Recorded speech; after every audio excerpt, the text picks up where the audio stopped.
Ponderosa Pine. Hello, and welcome to the Saladcast on Saturday, the 16th of May, 2015. I'm your host, Dan Train. Joining me today, Zachary Burgess. I'm ill again. And Robert Kemp. I'm alright. You won't be for much longer if I come over there tomorrow. I'm going to fuck you up. You coming to infect me? Everyone's been ill. I've for some reason I've been fine, but multiple people have got colds. Like the moment the Tories got in, like everyone's suddenly allergic to Tory majorities. I swear. Is it like the wave of depression, and then no one's really like the shy Tory syndrome? No one's really wants to be honest about the fact that they are depressed by a Tory government, so they call in sick from work, being all like, "Oh yeah, I've got a real bad cold." Like, yeah, it's. Can you hear it? Yeah, it's pretty bad, isn't it? Yeah, I'm not coming in. Right, cheers, bye. Yeah, but the trouble is that this depressing reality will last for a long time, and you can't just take a day off work and it. Yeah, I'm pretty sure that sickness index or whatever it is they use to like corporations use to rank how ill you've been or something, and if that's going to be a problem. Do they have that? Yeah, apparently there's some algorithm that you run on how many sick days someone has taken, and that if you go past a certain score or something, it basically flags you as taking the piss, and they can take some sort of action against you. Well, surely that becomes obvious way before you hit that threshold. You would hope. Yeah. Yeah, I don't know. Yeah. Well, I haven't taken any piss. Any piss just yet, thanks to this depressing political hellscape that we now live in. We now live in? Surely it's exactly the same. Well, yeah, sure, I know. But we haven't had a Tory majority since 1997, I guess. No, yeah, that's right. Since the John Major years. Yeah. John Major here. That's the amazing John Major impression. It was not far off. Originally, it was like based on the spitting image John Major impression, but then it's turning into some kind of strange feral animal. It was something about how my mouth ended up moving, like to do that impression. That it just sort of reminded me a bit like a Muppet, and then he sort of like Well, there's not much between Muppets and spitting image puppets, really, is there? I suppose their mouth does just open and close. Yeah, that's about it. Bah, bah, bah, bah. And then they jiggle around a lot. So why are you ill? Yeah, what's going on? I don't know. You just slow and sniffy and... Yes. Well, I was about to say coffee, but that's not that different from your normal state. No. That has been fairly consistent. Maybe slightly worse. I'm sure we're bound to find out over the course of the next few hours. This whole living in London business seems to have solved my frickin' hay fever. I don't seem to be all sniffly all the time. Like, there's no plants, obviously. Yeah. Well, exactly. But apparently flowers are contraband in London. But apparently people get like hay fever really badly from like the air pollution and stuff. Really? But yeah, that sort of thing. Surely that's not really hay fever at that point. That's like maybe allergy or an allergic reaction to shit and fuel exhaust. Maybe, but it seems to happen more in summer and stuff to some people. But I seem to be, I think I'm just allergic to stuff in Suffolk. There's too many cats. That's what it is. It's not the cats. It's, it's just cats in the air. Yeah, because I'm still allergic to cats in London, that's for sure. I can tell when I go around Ho and David's house and they have those two cats, and it's like, after a while, no, it's no good. I need to escape. They may be cute, but they make me die. Oh, that's the way to say it. The Meowsworths. Is that their official name? Yeah, the Meowsworths. Meowsworths. That's cool. Although apparently they were being more like Purringtons today than Meowsworth. But, I don't know, the feuding halves of the Twix family or something. The Meowsworths versus the Purringtons. Yeah. So, like, perhaps that's what Downton Abbey needs, some kind of cat warfare.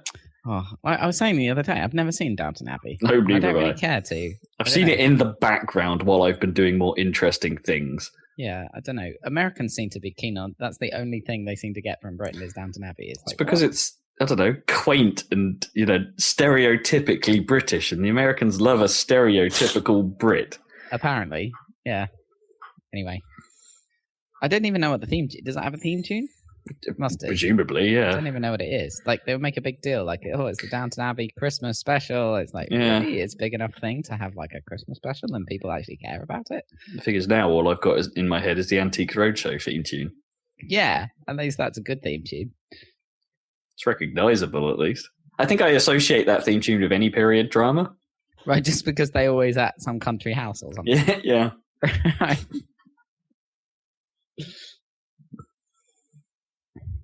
And then Fiona Bruce turns up and ruins it. Fiona Bruce. Actually, as soon as anyone opens their mouth and ruins it. It should just be pictures of the countryside, of quaint British countryside. And old no actual antiques or any just kind of roadshow. No, just random objects and classical music. But don't you like just guessing what stupid crap is worth that you know nothing about? Oh, sure, that's an expert there.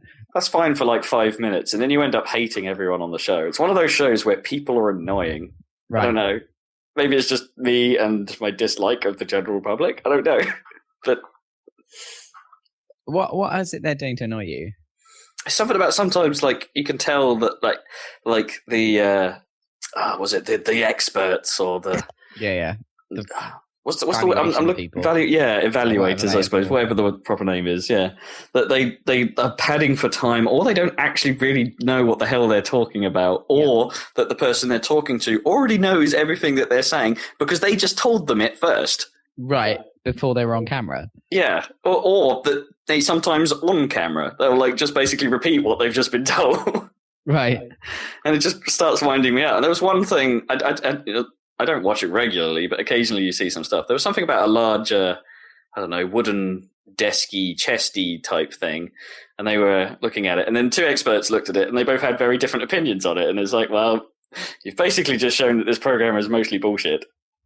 Well, I was watching that one at the time. That was because that was some weird, like, ridiculous altar type thing from a church that may or may not have had any religious significance at all. You can't rely on experts for that. I guess. It's a thing that's probably been in that church for God knows how long. Hundreds of years, probably. It's like a custom mod job or something, wasn't it? Yeah, exactly. Yeah. At that point, of course, no one knows what the fuck it is. Desky chesty thing. And also, it was just like... That sounds like something on which you would rest your chest. Yeah. Also, it just appeared to just have random crap in it. Like, it was normally you'd empty the things out of a chest if you brought it onto Antiques Roadshow, unless it was very significantly, like, tied to the whole concept of the chest. But it just seems like they'd left whatever was in there. And it just seemed like random junk. But of course, the experts were like, well, maybe this bit was part of it at some point. It's like, no, it's probably just some random crap that they need somewhere to put. Well, yeah, because they sort of opened it up and they were like, I don't know, old paintings or something inside it, weren't they? They didn't, couldn't quite work out whether it was actually attached to the thing or if they'd been bolted on or something. Or yes, it was probably just a convenient place to store crap. Yeah, maybe that's a bad example. They don't often actually show experts revisiting stuff to be all like, actually, I think my colleague is talking utter nonsense. I think it's this, blah blah blah, and it's actually worth 4 times more. Mwahaha. That would be more fun if you had a debate going on between the so-called experts for every item.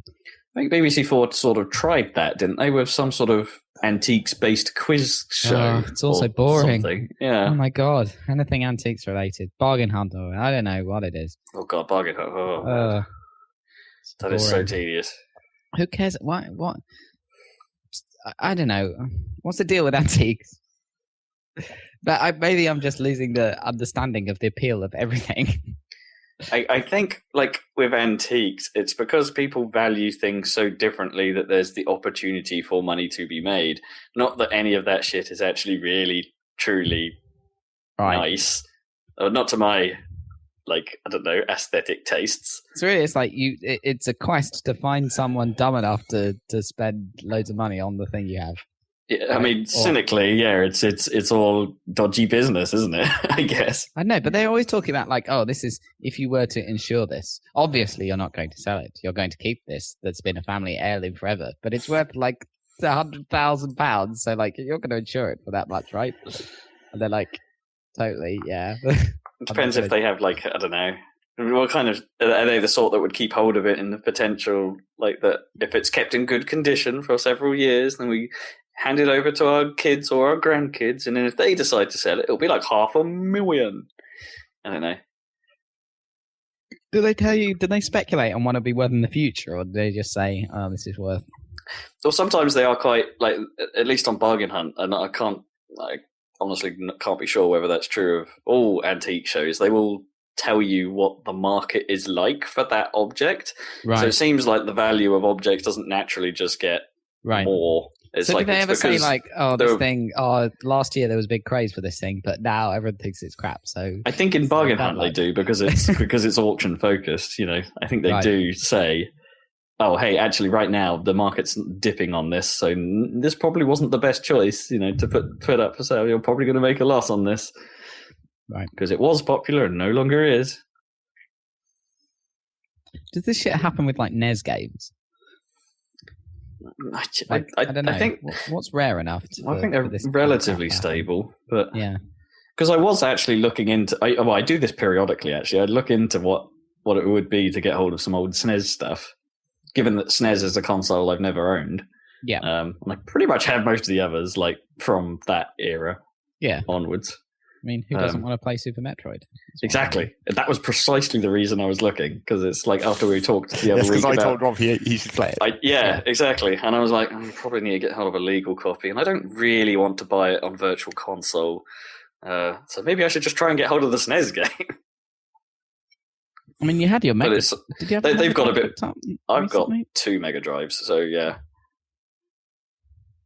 Probably did that a while back now, but. That's the Genesis for our American listeners.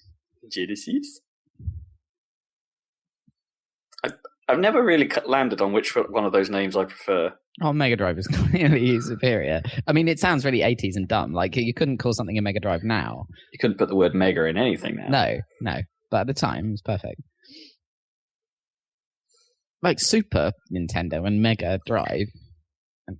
I don't know, Mega Drive. I suppose perhaps it does tie into the marketing campaign Sega were going for. Yeah, it's better than the Master System. Hey, man. Hey, this isn't Super. This is Mega. Yeah, I just noticed that Will.i.am says Mega. Sorry, they're not allowed to do that anymore. I'm sure they are. I don't think they are in the UK. I think they are in the US. They're still allowed to sort of say, this product is crap, we're better. Well, I noticed that because my dad has just recently come back from watching the cricket in the Caribbean, which may or may not be related to whether I got ill, but Mum thinks it was from her, so maybe that was irrelevant. What, you think he has some tropical disease? You got tropical cold. Well, he had one. He got one, but it's different from what I have, so that, makes it seem less likely. Right. But anyway, so while he was there, he had to buy some medicine. He bought some cough sweets because he had a cough. Which, this is all coincidental. But on this packet of cough sweets, it actually calls out, it's like 20% better than Halls. And then it has like the registered trademark on the Halls, and then like an asterisk, and on the back it says, this product is not manufactured or distributed by Kraft, owner of the registered trademark Halls. So in America, they're still allowed to do that, where they like specifically call out other companies and be like, their stuff shit. Fuck those guys. Yeah, I'm pretty sure that Pepsi and Coke still have their fights every now and then in advert land. Seems like Coke won that war. Recently. I don't know. It seems like it does still like very occasionally happen in like England, but I don't know what the like specific like. There are certain rules about it. I think it has to actually be purely factual. Like that's the reason why the supermarket ads can get away with those price comparison things. Like, Asda is this much cheaper on average than Tesco's. I think it has to be based on some independent factual data or something. Right. How do you prove that a cough sweet is 20% better than another cough sweet? Oh, Yeah, that's a good question. Actually, it's got 20% more active ingredient in it, or Well, actually, that's not even what it says now that I look at it. There's no actual numbers. In fact, says it's better. This bit of packaging doesn't even make any sense because it doesn't even say it's better. It just says, okay, so let me read you from the top of the packet. Let me read you the entire text of this packet. Okay, so it says strong, effective, and affordable for your best health, which is the brand name. Then it says menthol cough suppressant, oral anesthetic, and then it says that again in Spanish. And then the bit which is asterisk says compare to active ingredient in halls. What the fuck does that mean? Just compare it. Yeah, just go away. You'll discover something, I guess. Go away and figure it out, people. Try it for yourself. You'll learn something. Are they inferring that the strong, effective, and affordable part is the bit that you compare to halls? It's like it's stronger and more effective and more affordable. I would imagine that's what they're trying to say. Yeah, it's just not a good layout of that sentence structure. Maybe it's because it's also in Spanish. What do you think it's translated from Spanish? Well, maybe. I mean, the English comes first on this package.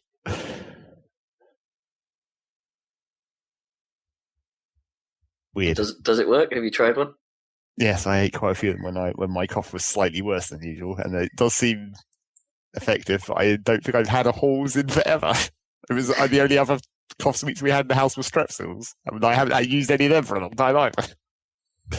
Man, Strepsils are so overpriced. Like any of those sort of sweets will work. Strepsils are good though. Also, naturally, but I don't think they're any better than just buying the cheap stuff. Also, naturally, the Strepsils that we have in the house are 5 to 6 years out of date, as always. With stuff that you don't. And then I looked through. I was like, "Oh, this cough is actually slightly getting bad now. I need to do something about it." So I looked through our medicine cabinet. It's like, okay, these Strepsils, they're 6 years out of date. This cough medicine, that's 10 years out of date. This other cough medicine, that's only 3 years out of date. But come on. I'd imagine maybe Strepsils just taste better. I don't know. I think the shape of Strepsils is good. Slightly smoother contours, slightly less chance of a harsh, machine pressed edge. Well, I don't know. They end up really because if you put them, on your tongue in the normal orientation or whatever, the flat, then as you suck them, they end up with a sharp edge around them because they start out with soft edges, but then a hard edge. The edges isn't the important bit. It's how well cast they are. If they have any air bubbles in, that's what makes sharp edges. Because as you work your way through and you get the edge of the air bubble, you don't. That's where you get the edges. Yeah, okay, you do get those in the cheap ones. But in terms of I don't know, cough suppressant, I think in terms of cough suppressant, probably all cough sweets are almost equally bullshit. Oh, I don't know. I think they do work, if only for the fact that because you're sucking on a sweet, that for some reason makes you cough less, regardless of any kind of ingredients. I think there is something to it, but maybe not in anesthetic for your throat. I don't know. And then my mum suggested honey and lemon, the classic maneuver. Apparently that does actually work. It tastes really gross.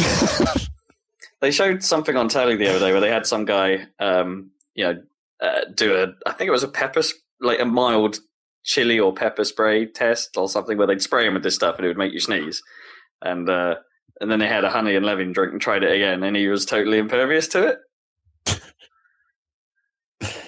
What do you think is it about? Is it the honey part? I mean, is it the combination? Can't be anything to do with lemon, surely. You'd think that would be almost more of an irritant. Yeah. How does the lemon part help? Well, that is why Lemsip exists, I suppose. We wouldn't have that without this theory. Vitamin C? Something about the acid? Yeah, maybe. I mean, if it works, then there must. I don't know. Maybe the sourness makes something in your face screw up in such a way that it doesn't allow for coughs or sneezes. Just have Haribo, by that logic. Get yourself some super salads. I think hot toddy is the best. That's got to be the ultimate. What is that? Honey and whiskey. Yeah, I can imagine that working. Actually, in fairness, I've got some of that Jack Daniel's honey whiskey, like Zach, if you want it. Surely no, if it's got to be hot though. Actually, hot though. Well, surely if you're we can microwave it. I'm sure that's fine. Microwave Jack Daniel's with honey. Okay, no, just with honey flavoring, not actually with honey. Right. It probably is flavored, yeah. Surely if you're looking to kill off the bacteria, you just have to drink like vodka. Just burn all the alkaline, just burn the shit out of it. Yeah, I mean, it totally works for the Russians, I'm sure. It just solves everything, doesn't it? Just keep drinking vodka. Kill all those bacteria real good. Everything seems better when you're on vodka. Permanently. I would no. Hey, this alcohol discussion leads me onto my my stupid day of stupidness. Does it? I've had a stupid day. Mainly I You've was been stupid. drinking, Rob. Well, no, actually the beer in my hand is the first beer I've had today, which is odd considering I thought I was going to a beer festival this morning. Oh, well, what the hell happened? I got my dates wrong by a whole week. Wow. And I only realised this halfway to Cambridge. Nice.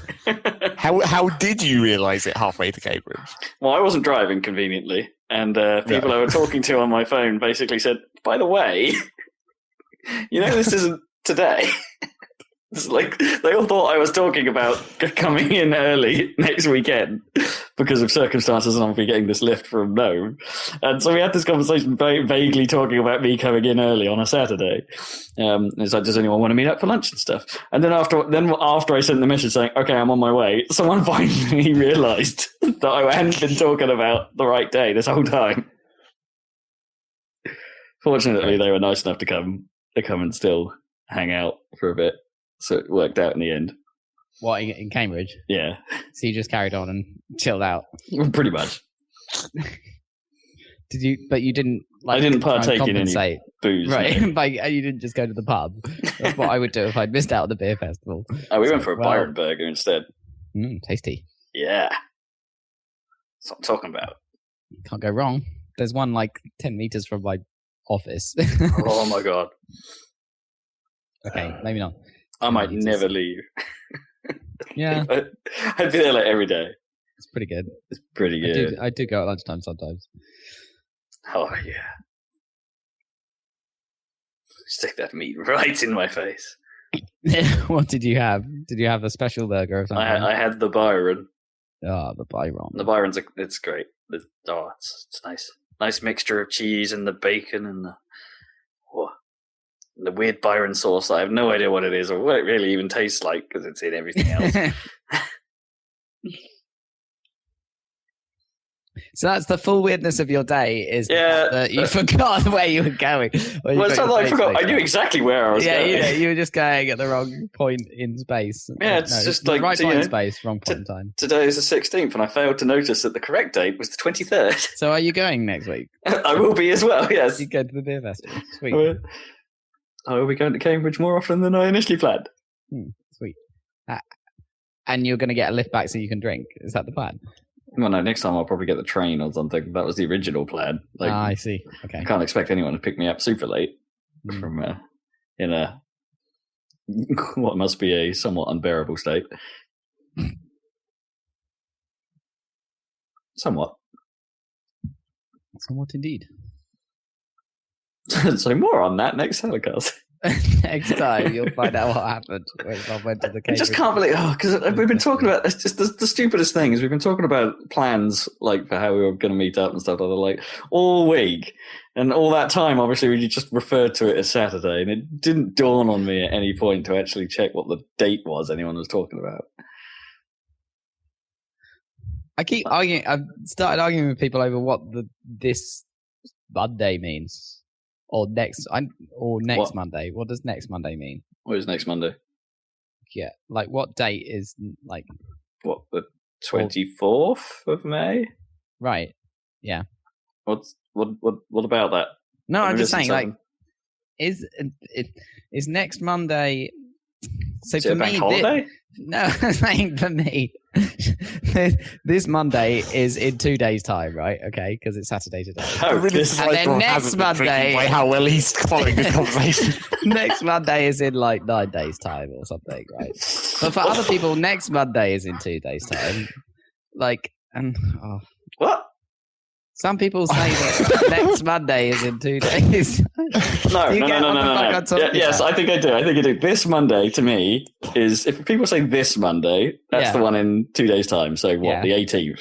Sure. If people say next Monday, that's the week after that. I don't know what it is because it's So if they which is I suppose technically wrong, but Right. that's what it means to me. That's what it means to me too. I'm the same as you. So maybe that's because of where we grew up or something. But anyway, people were saying next Monday without ever saying this. They just said next Monday, and they meant the 18th or whatever. Right. And I was like, "Do you mean this Monday?" They were like, "No, that isn't it. That is the next month. It's the next Monday. You know, Of course, weirdly, it's next Monday." I was like, "What? I don't know. it can't be. How do you it can't refer be- to the one that's in a week's time? Yeah, What are you going to call that one? Monday next. I don't know. Monday Change week? it around. Yeah, Monday week People say maybe. Monday week. Yeah. Yeah. Christ. Oh, I don't know. But the thing is like I don't think it's a Suffolk thing. Like because Gnome does it the other way. Right. Gnome has always said that next Monday, and that has confused the hell out of me. Right. As well, before, where she said, "Oh, it's next Monday," and then the next Monday's coming. But I thought we were doing this thing like next week, and she's like, "Aren't you ready yet?" Or whatever, What? Damn it. Well, I guess if you could just say Monday, but then that sort of causes another problem in itself. Oh, if you say Monday, that definitely means this Monday to me. Yeah, Yeah, it's just Exactly. Monday. That's clear. Yeah, Monday. Yeah, that one's clear. As is this Just trying to- Monday. There's no other meaning for this Monday. It's just next Monday that's odd. No. But they were saying, like, say it was Tuesday, and you were saying this Monday. They thought that was the Monday just gone in the past. Like, it's this Monday because it's this week. So this Oh, Monday weird. was Okay. yesterday. And I'm like, Yeah. no, this Monday is the next week Monday, and then next Monday is the week after that. See, I would have to clarify that with this Monday gone or something. Yeah. Like add some suffix. Yeah, but they didn't think any that clarity was necessary. They're like, oh, I don't know. It wouldn't be a Who suffix. cares? It would be a supposition. What? Is it? It's the like, grammar casting again. yeah, and I'm actually Ugh. trying to learn here. It wouldn't be a suffix if it was the word following, right? Suffix would be something added to the end of a word. So is Yeah, I it a guess that's true. supposition if you add something like that? I don't know. Zach, I don't know what that is. It's as opposed to a preposition. I should learn to language. Yeah, could well be. I have no idea. Look it up. Tell me. Okay. Tell me the grammar. Hey kids, get grammaring. Don't listen to me. Well, that's the grammar cast over with. Yep. Now time for we've the got that out of the Saladcast. way. Yeah, I think we could talk about some video games, maybe. It's a podcast about video games. Vaguely touched on some SNES and Genesis action. That's true, we have. Have we got any more up-to-date news? Kinda. It's been like compared to the blow up of the Steam modding thing. It's been a somewhat quiet couple of weeks, I think, and this does tend to happen around this time of the year, like before the leaks for E3 start happening. Yeah. So strap yourself in, folks. This one's going to be a bumpy ride. Is it? Sarcasm. Oh.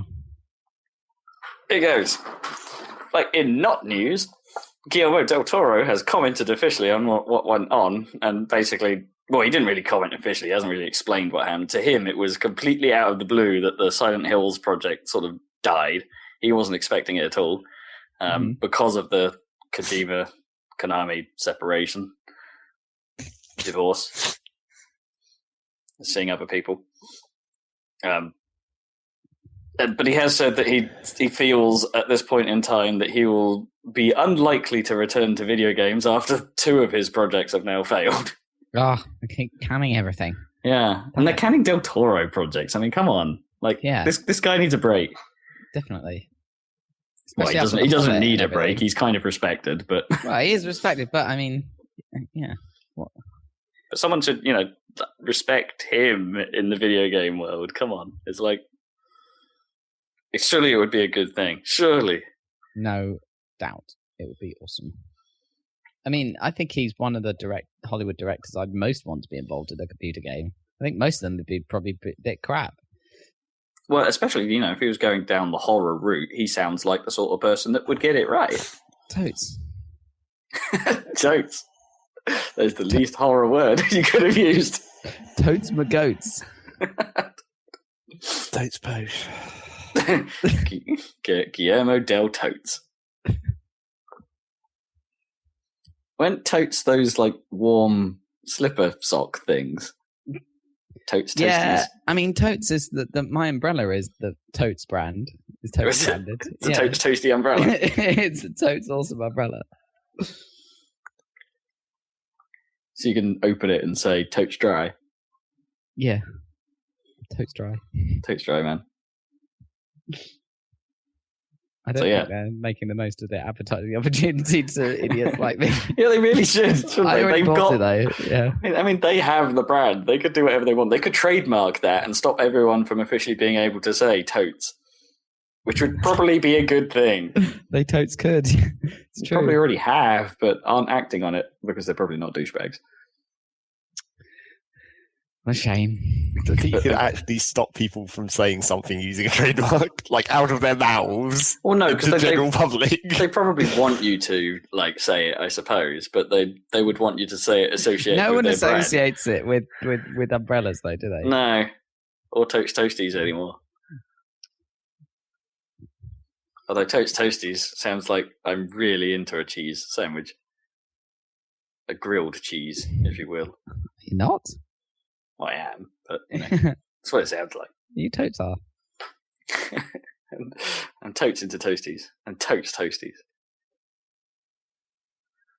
I am warm slipper socks. See, if I said that in public, no one would know what we're talking about. Just replace totes with warm slipper socks. Warm slipper socks. That's actually quite hard to say. Well, it probably isn't, but... Warm slipper socks emotion, yo. Warm slicker. Try getting down your arms there. warm slipper socks emotion. Got there. Fail. We'll come back to that.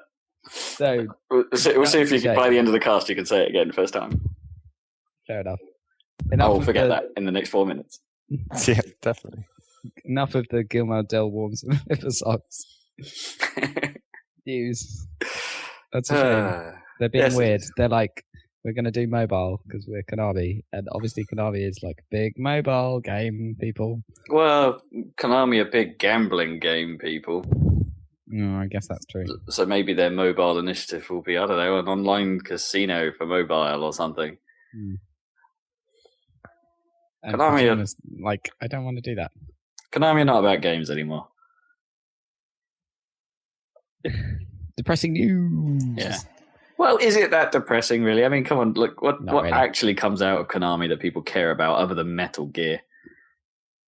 Yeah, but people do care about Metal Gear, and it's been getting quite good as well. What with Ground Zeroes and stuff, and 5 and everything. Wait, a Konami Castle? No, that's Capcom, No. isn't it? That's Castlevania. That's Capcom, yeah. Anywho. Or Dance Dance Revolution. Get your DDR time in. Oh, that'll definitely come back. I mean, Guitar is coming back. I'm sure there'll be more DDR. Maybe. Or Pez, I suppose, is still a thing. Not the candy, I mean Pro Evolution Soccer. Damn it. I was hoping for bobble-headed candy dispensers. Things are pretty damn tasty. Is that still a thing? Can you get that? Yeah, Pez is still about. It's quite hard to get. Oh. I think it went for a minor resurgence a few years back, and then it's disappeared again. I remember I used to have a Donald Duck dispenser that unfortunately didn't dispense Donald Duck. Well, it dispensed Pez, though. No, it did dispense. Yeah, it did dispense Pez. It was a Donald Duck Pez dispenser, not a Donald Duck dispenser. Really. That's the trouble with Pez dispensers. They tend to dispense Pez's rather than like miniature versions of the thing that the head is shaped like. The thing was, the head is a stupid idea because it basically makes it really inconvenient to actually just put your thumb on the top of it and pull it back to get the Pez because it's a dumb shape. Yeah, could you get like plain Pez dispensers that didn't have I actually don't know. I'm not sure you could. Because the whole thing was it had a weird head on it. Yep. Though I did have that Wiimote mint dispenser thing where you could pull the B button trigger and it would just fire a mint. That's cool. You had to hold it to your mouth and fire it and hope you didn't choke yourself. Oh yeah, I remember that thing. That was awesome. Yeah, I'd rather have that than a real Wiimote. Got to find it, see if I can fill it with appropriate mints. And I want to fill it with appropriate mints instead. See if that works. Meaty delivery service. Rob, I heard you'd seen some penguinos this week. I had seen some penguinos, actually. That is true. I saw some Humboldt penguins at the zoo. So, I don't know if the Humboldt really counts as a Class Eco penguino, but it's a penguin nonetheless. They're so cute. I love penguins. I would have a penguin. You would have a penguin. I would have a penguin. And Humboldts are comfortable in normal temperatures. Would you so I wouldn't need to keep it in the freezer. They are? Oh, how come? It's just luck or something. What? Well, Humboldts are like, yeah, they tend to actually quite like normal climates, so they're okay in this country. It's convenient. Like without freezers. They don't have to be chilled. Yes. They just are chilled. Man, penguins are so chilled. They're just like standing there, checking everything out. Being penguins. It's cool. It's cool, man. They know what's it. They just won't tell us. Yeah. Penguins know the score. They know the score. I mean, if you asked them what the answer to the life of the universe and everything was, they wouldn't say 42. Oh, no. They would have a much better answer for you. No, unfortunately, their only means of communicating with the human race is wah!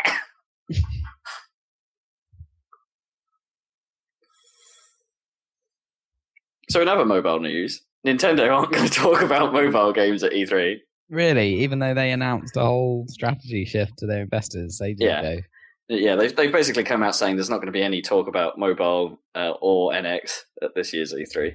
Right. So it's all... Well, as everyone's been saying, it's like, what are they going to do at E3? Well, basically nothing. Well, I'm assuming they kind of won E3 last year.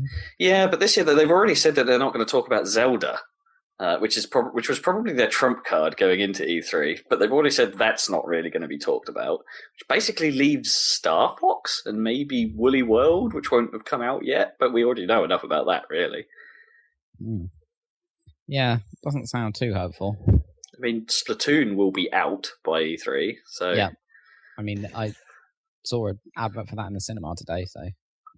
There was a minor, weird moment where Square Enix announced their press conference was going to happen at the same time as Nintendo's, and everyone was like, oh no, which one are we going to cover? Because we obviously can't deal with both at the same time, even though probably the Nintendo one will have significantly less content somehow than the Square one. Surely to do the Nintendo one, you just need one guy watching a video stream. It's not like you need people to go to it. Well, yeah, exactly. That was the thing that was weird about it. But then for some reason, Square rescheduled. It's like, I wouldn't have bothered at that point. I would have just been like, we're going to beat Nintendo because Nintendo doesn't have shit to show, and we've got actually quite a lot to show. Yeah, they probably would quite like to talk about Tomb Raider and Final Fantasy and Just Cause, yeah. Stuff happening there.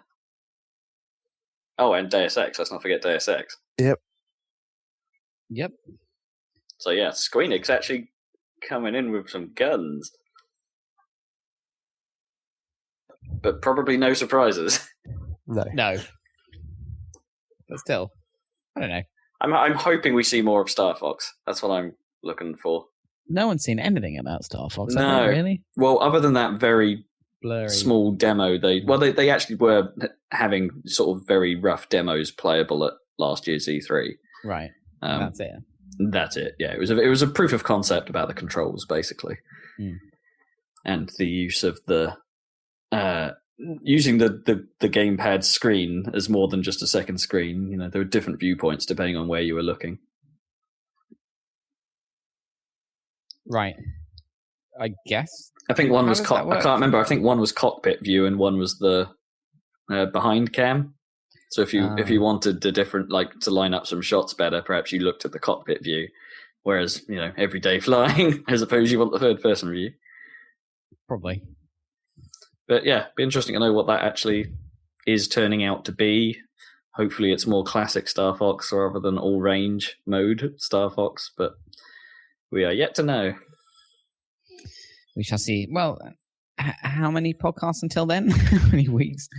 Well, it's middle of June, so probably only 2 more podcasts until E3 happens. Right. Cool. We'll have to do our special. Yes, get everything. Damn right. You guys take your notes and watch your press conferences, and we'll go through it. Yeah. Look forward to Run that. it down. Listeners. Yeah. So presumably, also at E3, we'll be seeing some stuff about Assassin's Creed Syndicate. Is this like a full game, or is it like I got a bit confused. Thing? Yeah, I got a bit confused when I first saw the name. I thought, wait, does Ubisoft have Syndicate, and are they doing a weird sort of crossover game? No. Which would be kind of awesome. Like, perhaps if like it was the Assassin's Creed world, but just played like a Syndicate game, maybe. You know? Yeah. I thought maybe that could be a neat idea, but no, it's just the name of the next Assassin's Creed game. Yeah, it's the next full-on Assassin's Creed game, though, isn't it? Yeah. Like the successor to the Paris one or whatever. Yeah. Assassin's Creed. What was that? Unity? 5? Unity? Yeah. Yeah, so they're dropping Paris, and they're now moving to Victorian London. Right. And that's pretty much all we know at this point. Apart from they put the wrong logo on the train. Do you see that? Nerds were complaining. like nerds, like anoraks, like train nerds were complaining. They saw like a screenshot and it had a steam train in it, and the steam train had the British Railways logo on it. What the zigzaggy thing? No, the lion, the original British Railways, which is a lion on a old, but not old enough because that logo and British Railways in general only started in like 1948.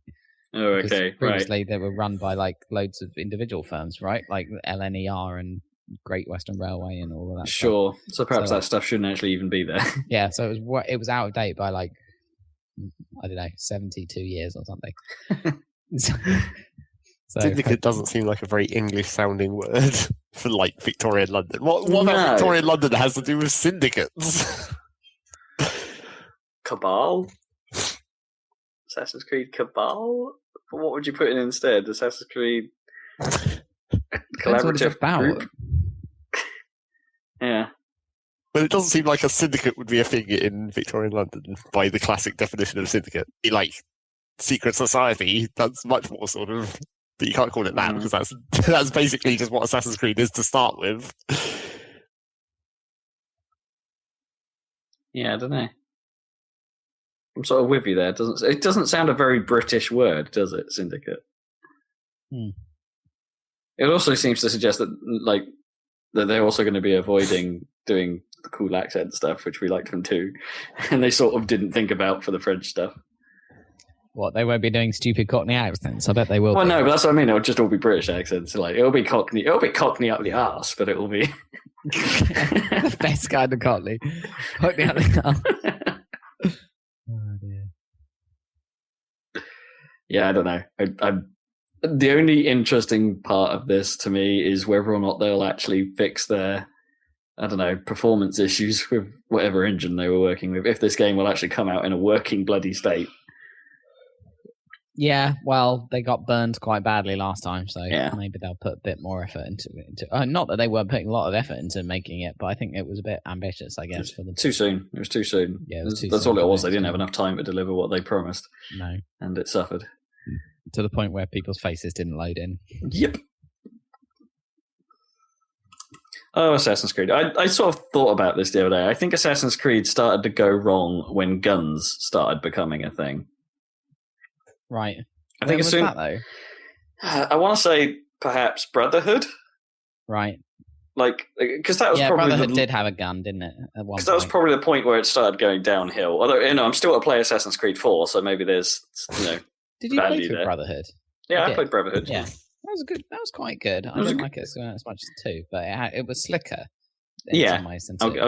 The gameplay evolved a bit, but I didn't think as a game it was. Well, the story was considerably less interesting. And, it was. Nothing wrong with Rome though. Having a single super large area was cool. Was pretty nice. I didn't like it as much as Florence and. Well, no, what's Venice, man? Venice. Come on. Yeah. Venice is awesome. Yeah. And even those weird little cities, like with the city in the swamp with the super insane speed clouds that I always think are hilarious. Yeah, but they always look so dramatic. Yes, they do. Speed clouds. I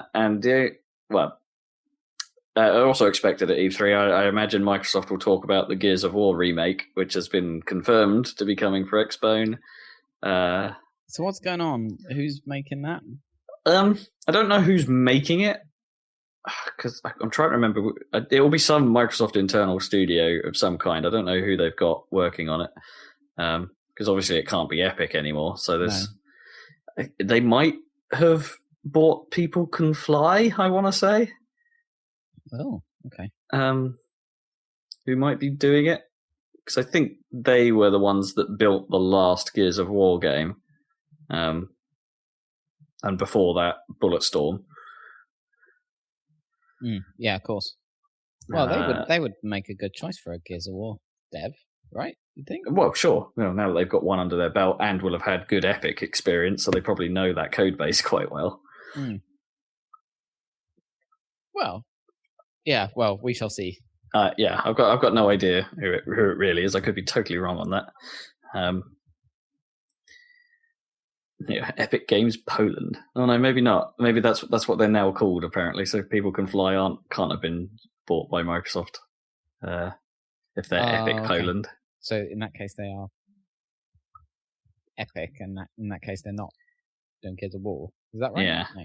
Yeah, they definitely worked on Judgment because that was the last one that Epic had rights or were contracted to do.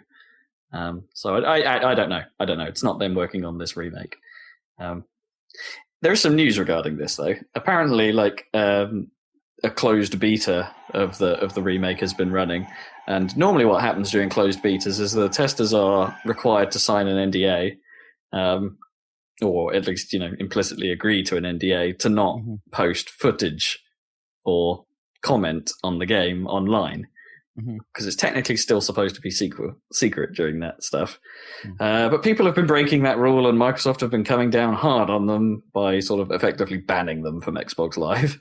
Right. Well, so don't break NDAs, people. Yeah, that would be dumb. Because that's the whole... it's legally binding and shit. Yeah.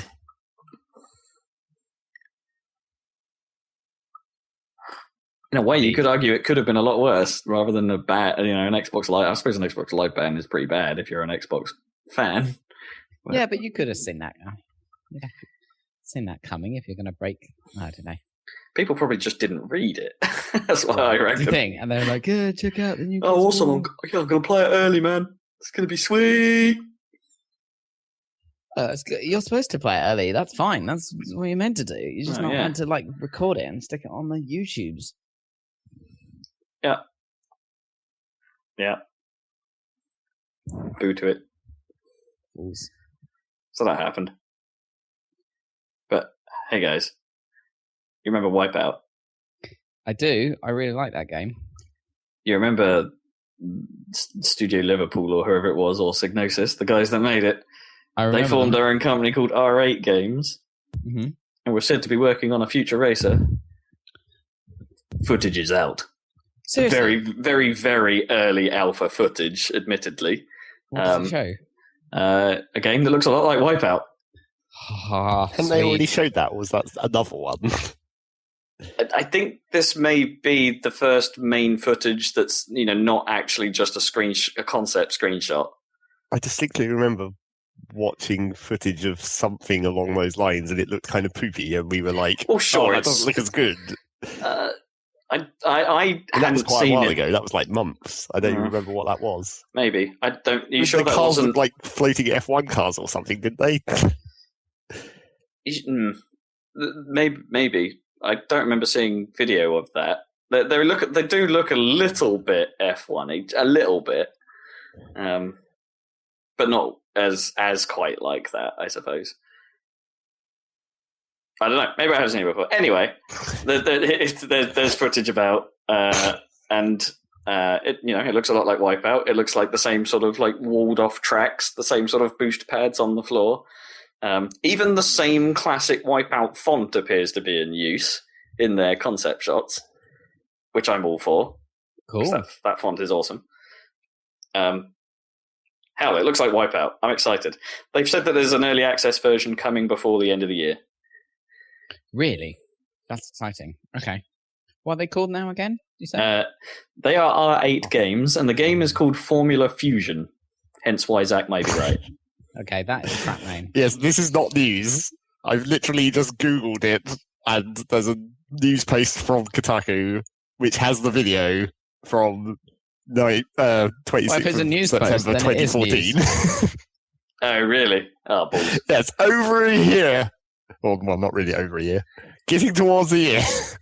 Oh man, well, fine. It still looks like Wipeout. It does look like Wipeout. That's exciting. And they do look sort of like Formula One cars without wheels. Apparently they're going for a sort of a less, the whole team structure before, where you just picked a car and you flew it. Apparently they're going for a sort of F-Zero style. You construct your ships, and the career will be based around building your craft. Cool. That's a cool idea. I like it.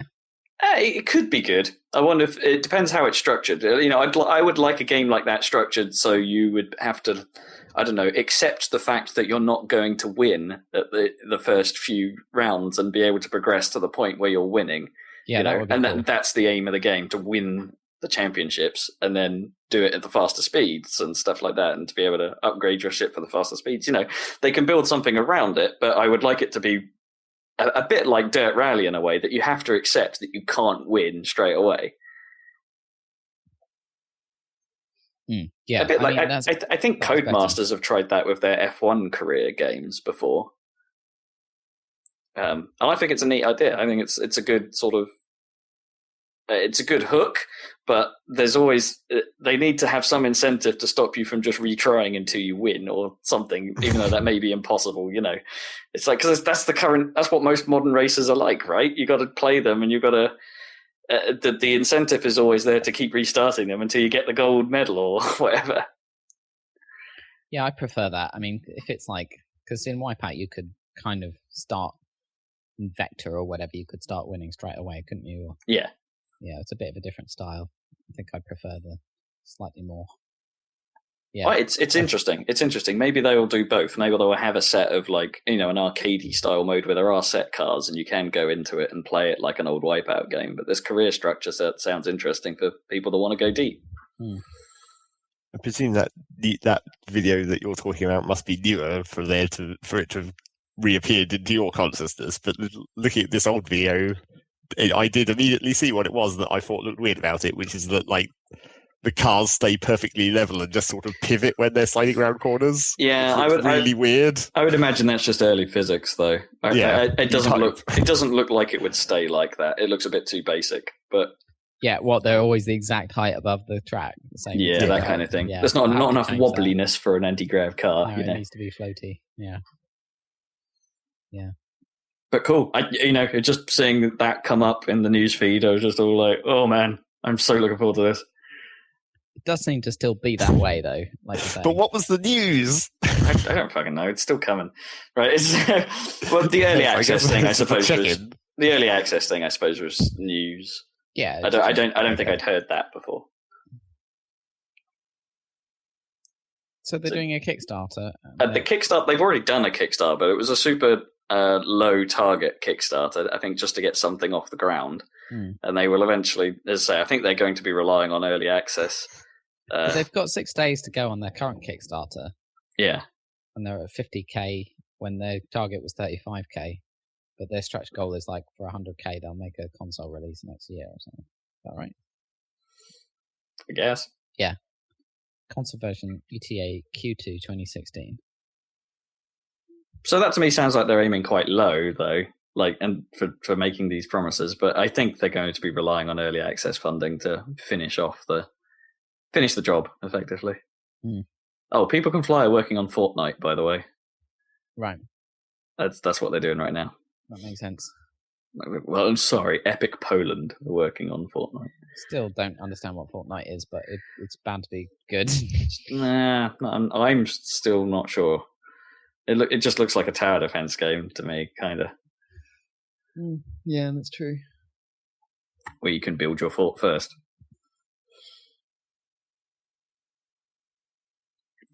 Not sure. But then again, I like People Can Fly as a developer, so. You were a fan of Bulletstorm anyway. Oh yeah, so that's a lot of fun.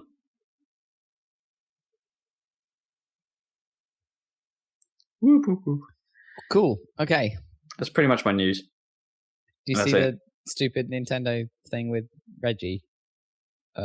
Like training with a training montage and all of that crap. No. Well, it was like the pre-E3 announcement, and he did like a whole crazy video. It was quite funny.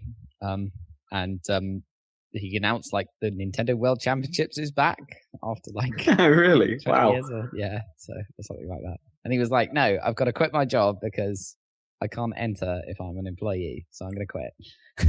You take over, random little kid." And then he's like goes into a training montage. That's pretty cool. But they would have had to have had the guy from Punch Out there, surely. Right? Yeah. I don't know. They did. He was playing a lot of Virtual Boy games and stuff. Anyway. I like Nintendo's approach to this stuff. It's always silly. They're not taking themselves too seriously lately, which is nice. Well, we just need to see more games, that's all. Yeah. Things that aren't Mario Party. That's true. So I specifically went out and bought an amiibo that I might actually want to take out of the packet. Really? Which one? Because I don't know, something about the fact that I have a Sonic one is all like, but it's a Sonic one. I just So I've got another one that I will open. Which one did you get? A Bowser. Bowser. Because he's quite big and chunky. Looks pretty cool. Big chunky Bowser. Cool. So I will get back to you once I've tinkered with this stuff. Bowser.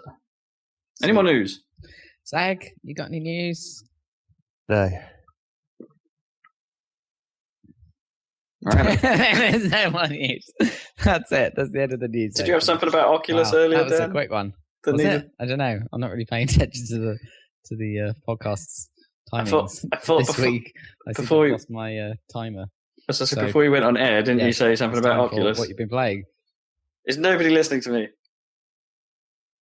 Hello? Zach. Somehow Dan has muted Rob, apparently, because I can hear him. Hello? Or Dan has just muted everyone. You're right there, Dan. You're having a moment. Do I need to send him a text message? I think you probably should. Dr. Nick to there he goes. default channel timed out from the What do server. you mean there he goes? Has he left? Yep, he just disconnected from the channel. Oh, great. Well, that was fun. It's weird that we could hear him still for a while. Yeah. And then Reese goes, Dad, I thought you still had news. Come on. Presumably he realised and quit, not his actually... I mean, it said dropped connection lost, but I don't know, maybe he did just quit. Yeah. I don't know. What do we do now? We've lost the host. There's some news about Oculus, maybe, but we won't know. I think he had mentioned, and I kind of told him not to tell me. It was a release date for the consumer version, right? Yeah, but I don't know when that is, or Sometime whatever. this year, presumably, if they want to compete with the Valve one. I'm just sending a message to Dan saying, you come back anytime soon?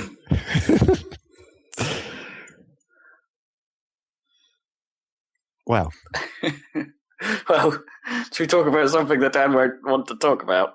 I don't know. Is there anything? What games are Dan not remotely interested in? Probably Freedom Planet. I don't know. He might be sort of interested in that. Okay, apparently Dan's computer is constantly trying to connect, but it's not getting anywhere. Okay, that doesn't make much sense. Nope, because Zach's connected just fine. Hey, Zach. Yep. Hey, How's your connection? seems perfectly fine. What's my ping? 26 milliseconds. It's pretty good. Plus or minus 15, though, so it's not all that stable. Zach and I are crapping on.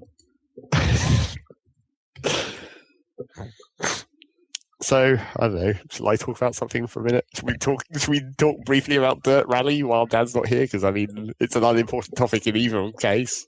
I played a bit more. How was that? Any It's been updates? alright. Anything changed? There's been a couple of minor patches, but not for anything that is affecting me. All I've really been doing is trying to earn enough money to not have to play more than one, set of races in the same car, I suppose, is what. Because now I'm up to the middle level of difficulty, like the third one, basically, out of 5. And, I'm still not winning or anything, but I may or may not manage to rank up again at this point. Because weirdly, although I came... Dr. Next entered your there's channel, Dad's default back. channel on the server. Hey, Hello. that was slightly weird. Mysterious. I've disappeared. It was quite funny though while you were dropping because we could still hear you, but you couldn't hear us for a while. So we were like, Dan! Okay. Can anybody hear me? Oh, I shouldn't shout that loud. The sound doesn't No, like you that. really shouldn't. You're going to have to do some editing. Oh boy. Okay. Let's continue. Zach was talking about Dirt Rally. Yeah, Dirt Rally. for a minute. Carry on. I was saying there wasn't that much interesting going on, and I've just been trying to earn money for my next car without having to replay the same. I mean, at this point, I am just replaying the same tracks over and over because there's not actually that many. No, well, but at least not having to play them over and over in the same car would be ideal. Oh, But yeah, you're so still I've been- trying to have to, because of the career structure, do that just to earn enough cash to continue. Yeah, to some extent. Although now I've been trying to remember to do the daily and weekly challenges because that's just a convenient way to get extra money. And although I didn't think I was going to be able to make much money off, now that I'm up to the 3rd level of difficulty out of 5, where it's it was always quite difficult, and obviously I've been improving, but then once I get slightly better and it ranks me up to the next level, that just makes it more difficult again. It's like a consistently 5th has been my standard. Well, yeah, as we proved in our video, Yeah. 5th is the place to be. But weirdly, it was so I started the next championship I was doing where I bought basically my 4th car where I'd gotten up to 1980s rear wheel drive. So I had a Cosworth. Hell yeah. And in the first set of races, I came 5th, I think. And I was like, okay, I guess I'm not ranking up because you need to come 3rd or better overall across the 3 different locations. And I was like, well, the 5th hasn't given me very many points. But then on the 2nd set of races, somehow I came 2nd. And I was like, well, okay then, I guess that makes up for that. So I've still got a fairly decent chance of ranking up again after this set. Good. So yeah. But still And then enjoying it, but it just needs more content, which I guess is kind of the problem with a lot of Codemasters games in general. yeah, but this is a game that's in early access. Yeah, that is we can gonna forgive have, it for now. They've Yeah. got a schedule for. Do they have a schedule for new Yeah, they content? have a schedule.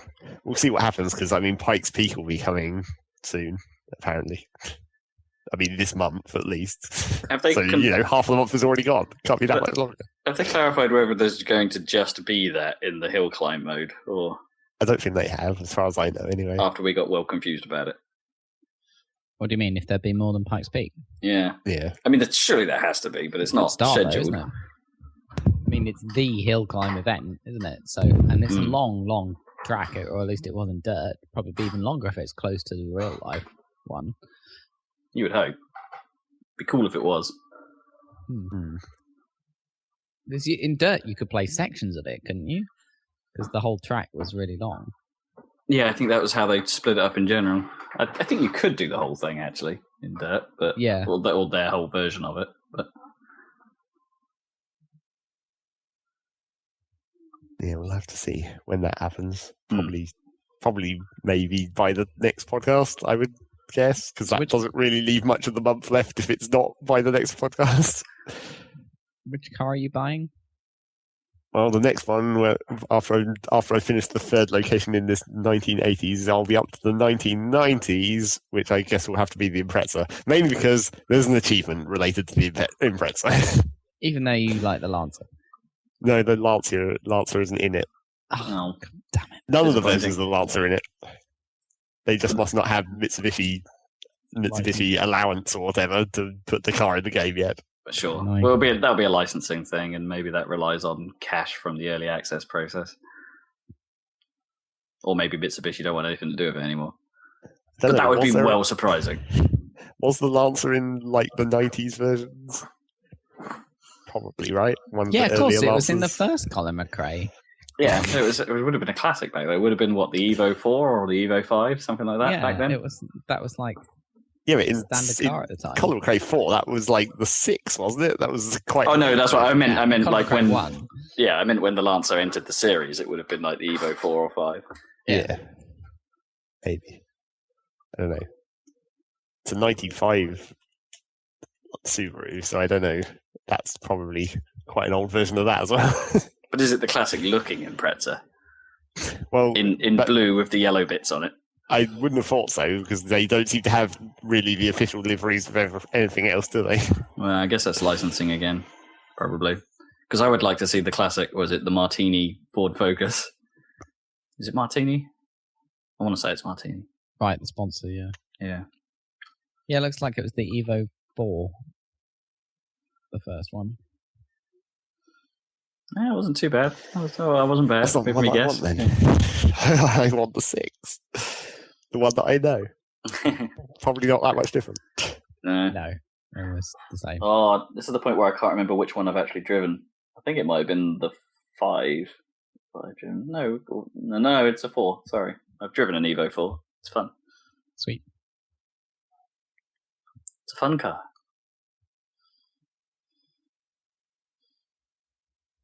Can brake real good. I mean, like, stop, not fall apart. Japanese engineering. Yes. Japanese power. So still enjoying. Like to see where it goes. Updates to come. Are Is you what you're playing it saying. now, Yeah, Rob? and I've- I'm not yet. I'm sort of tempted to come in on it because of the reduced cost while it's in early access. Yeah. I'm a little bit tempted because Dirt 3 still isn't really doing it for me. I go back to it every now and then as an excuse to get the wheel out, Mhm. but I'm just not really into it. And I think it's because every time I get some way into it, I either come across a Gymkhana event and it's just like, Right. well, fuck this shit. Yeah. I Enough hate of this. those things. Yeah, they get really annoying. Maybe that's the point, though. Maybe for those, I should just do a run where I'm playing with the joypad in the hope that maybe that's a bit easier than trying to do it with the wheel. I don't know. But playing the game like sort of normally with the wheel is kind of fine. But it's just those stages. Yeah, I I do those with the stupid gamepad. actually don't think the track design is very interesting in Dirt 3. It's just Yeah. it's just something not quite as. It's just quite a boring looking game in a lot of ways. I don't know, like going around the smelter, for instance, isn't very interesting. And Battersea is a bit done because they did that in Dirt 2 as well. And That's it's, true. The LA Coliseum or whatever. yeah, Very exciting. it's sort of all, just, it doesn't hit the same balance that Dirt 2 did. or even Dirt 1, for instance. Dirt 1, with its slightly more hardcore focus, is still a sort of good game. Dirt 3 just feels kind of Yeah, so maybe I need time. Maybe I'll just drop Dirt 3 at this point. And yes, you can finally give up your obsession of completing. I know. I'm so in complete. fairness, I'm pretty close to finishing all the events in Dirt 3 now. Me too. I think I'm like one event away or something.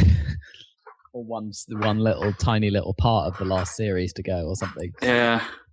Should probably just crap that out. Come on. Crap it out. It's my motivational poster. That's what I need to do. I need to somehow come up with an image that isn't disgusting for crap that out. Any suggestions?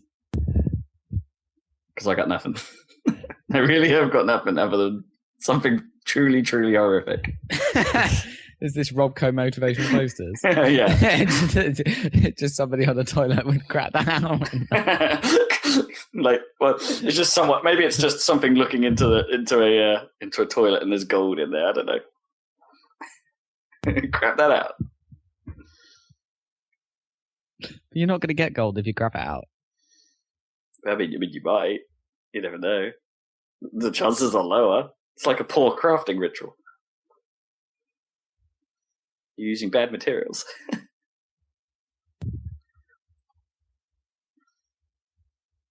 Crafting percentage is low. Whatever.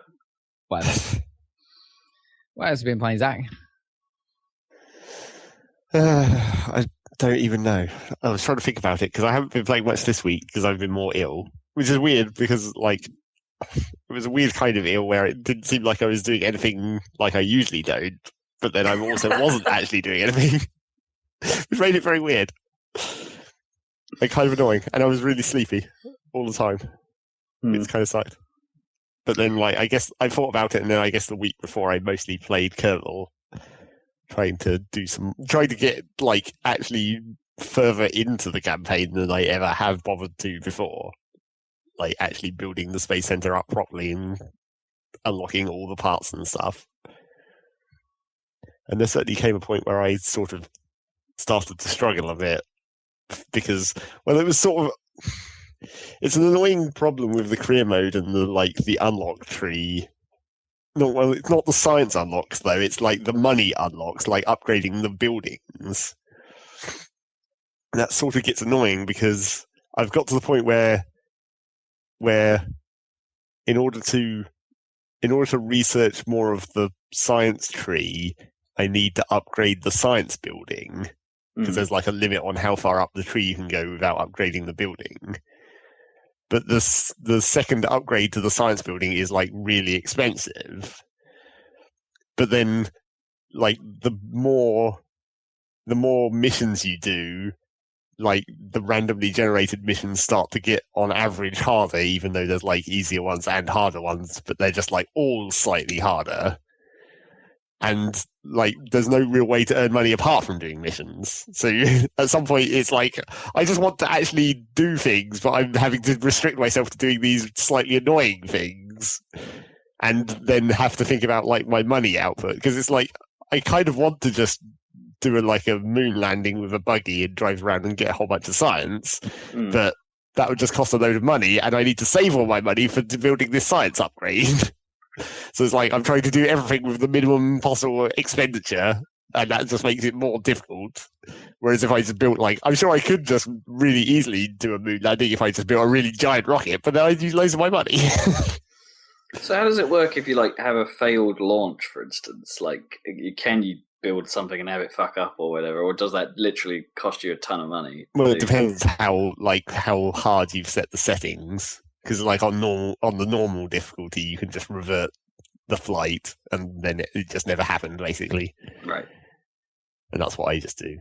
But it's that's another problem with the progression of career mode. Because if you didn't have that option to revert the flight, during the very early parts of the game, it'd probably be really easy to completely fuck everything up and get to an unrecoverable position where you didn't have enough money to do anything.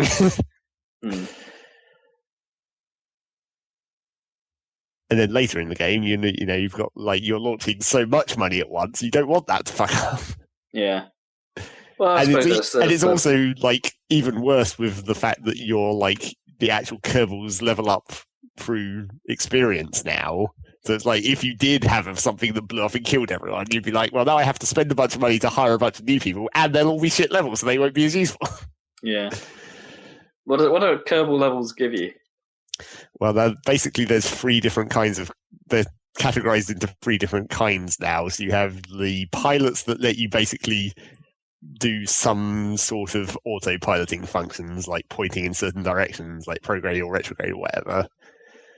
And then as they advance up that tree, that you get more different options to point in various like orientations automatically. And then you get scientists, which basically just give you a bonus to your science output at the end of the mission, and they can reset experiments in space.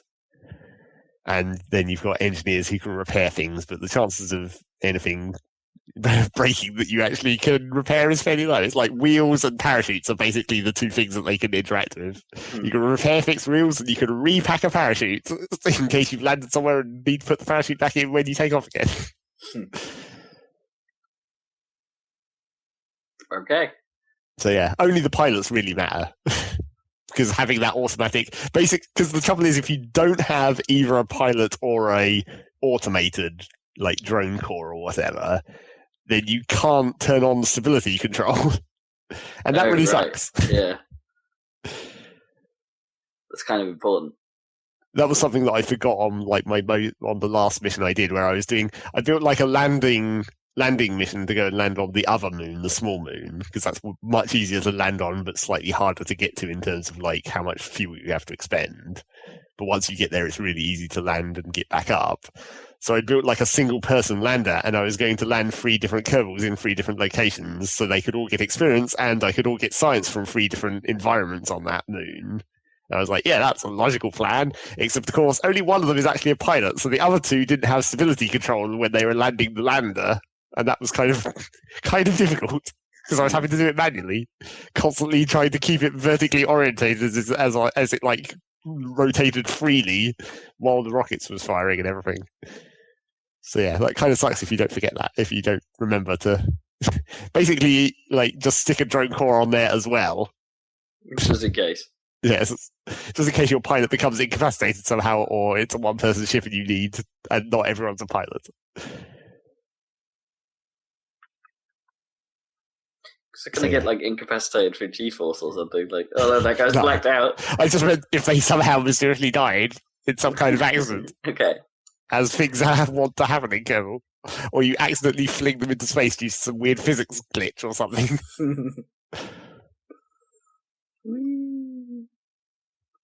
I'm going to the sun, Mom. Distinctly possible. You manage that. Well, not really. You can't. Physics glitch is not often severe enough to fling you like massively out of orbits. No, it's like it's going to maybe change your orbit enough that you can't just jetpack it back, but not often enough that it'll actually propel you completely into a different orbit. Well, that's really... Presumably you'd struggle with getting a Kerbal to just perform re-entry now. Yeah. I don't think they would. I think they'd burn up immediately. If you get them past the burning up stage, they still have their weird, like, Kerbals have weirdly high impact resistance on their helmet. Like, if you direct the helmet directly at the ground, sometimes you can just flukily bounce them. Convenient. Some damn good helmets. You could use whatever their helmets are made out of for the like feet of your spacecraft. Yes, exactly. But I guess no one on Kerbal has thought of that. These helmets are amazing. We should make everything out of them. So what's your next ambition then? In your I career, don't then? know. I don't know. When I go back to that, I'll probably I'll probably see if there's any more relatively easy missions that I can do just to get. I'm not really that far away from the amount of money I need to do that building upgrade. Although obviously the problem is that I have to have that much amount of money and then a little bit more, so I still have some money to actually spend on the next mission after that. Right, yeah. Because otherwise you're just sitting there with your new building. Yeah, and nothing to do. I was thinking that, like, I've got to the point in the science tree where I've unlocked the grabbing arm, but I haven't upgraded the building that would let me see asteroids yet. And one of the types of mission that spawns quite frequent, I think it spawns quite frequently in it, and it depends on the difficulty level of the specific mission, but it's basically like a rescue mission is basically an easy way to get a free Kerbal, where you rescue them from space and then they join the space program and you're like, sweet. You're basically stealing employees off this other mysterious space program that keeps stranding people in space all the time. So I've done a few of those where it's like get them out of low orbit, because that's really easy. You just fly up there and line up with them or whatever. You don't even have to dock, you just either them and fly them across and jump into your rescue module. But the thing about that is it leaves like you basically, that's a way I was thinking you could get some free money, because it's basically you're leaving like chunks of their ship in orbit. I was like, maybe I could build a ship that had a grabbing arm on them to grab those chunks and then deorbit them for bonus cash. But then obviously probably not actually bonus cash, because the amount of fuel that you use to do that is probably more expensive. Oh, annoying. So yeah, I don't know. I might do that just for fun, just to clear up the map, because that's kind of interesting. And it would be quite a cheap mission since it's only to like low orbit. Yeah, that's true. Yeah, so I don't know. I might try and... I did design like a fairly ridiculous moonlander that had like... Because of the new fairing system, I had like the moonlander built into like basically a long tube in the middle of the rocket. Cool. Because I think... I can't really tell how the physics works exactly with the fairings, but I think it's like simplifying the physics of the objects inside the fairings when the fairing is closed or whatever. Right, which so is why they have to deal with. Yeah, which is sort of useful. Apart from, it doesn't seem like the fairing. If you attach the fairing, yeah, you build them from the bottom. Like you place an object where the fairing starts, and then you build the fairing from the bottom. And I said last time how you could join them back into the cylinder of your ship smoothly, but that doesn't seem to form like an actual structural connection. So, like if the payload is wobbly in the middle, then the top and bottom of the rocket wobbles, and that was the problem I had. Right, yeah. Okay. So they don't provide a proper. No. I don't know if do real life fairings provide. I guess it depends on the fairing, doesn't it? Well, probably most real life fairings don't exist in the middle of a rocket. No. They only really exist at the top. So yeah, I did that, and I built like a lander which had basically a rover stacked vertically in the rocket, and then a lander stacked on top of that, and then the rest of the rocket on either side of it. And that looked good, apart from, once again, I'd forgotten to correctly assign a pilot, so it was like, oh, I don't have any stability control. And then I also realized that the shape of the lander I built, when it attached to the rover, like with a docking port to carry it down to the moon surface, I realized that the shape of lander I built, the rocket engines pointed at the rover, which caused it to rotate wildly because the rocket thrust was hitting the rover. I was like, oh, I've made a slight design flaw there. Turn it up to full throttle and just watch it spin crazily out of control.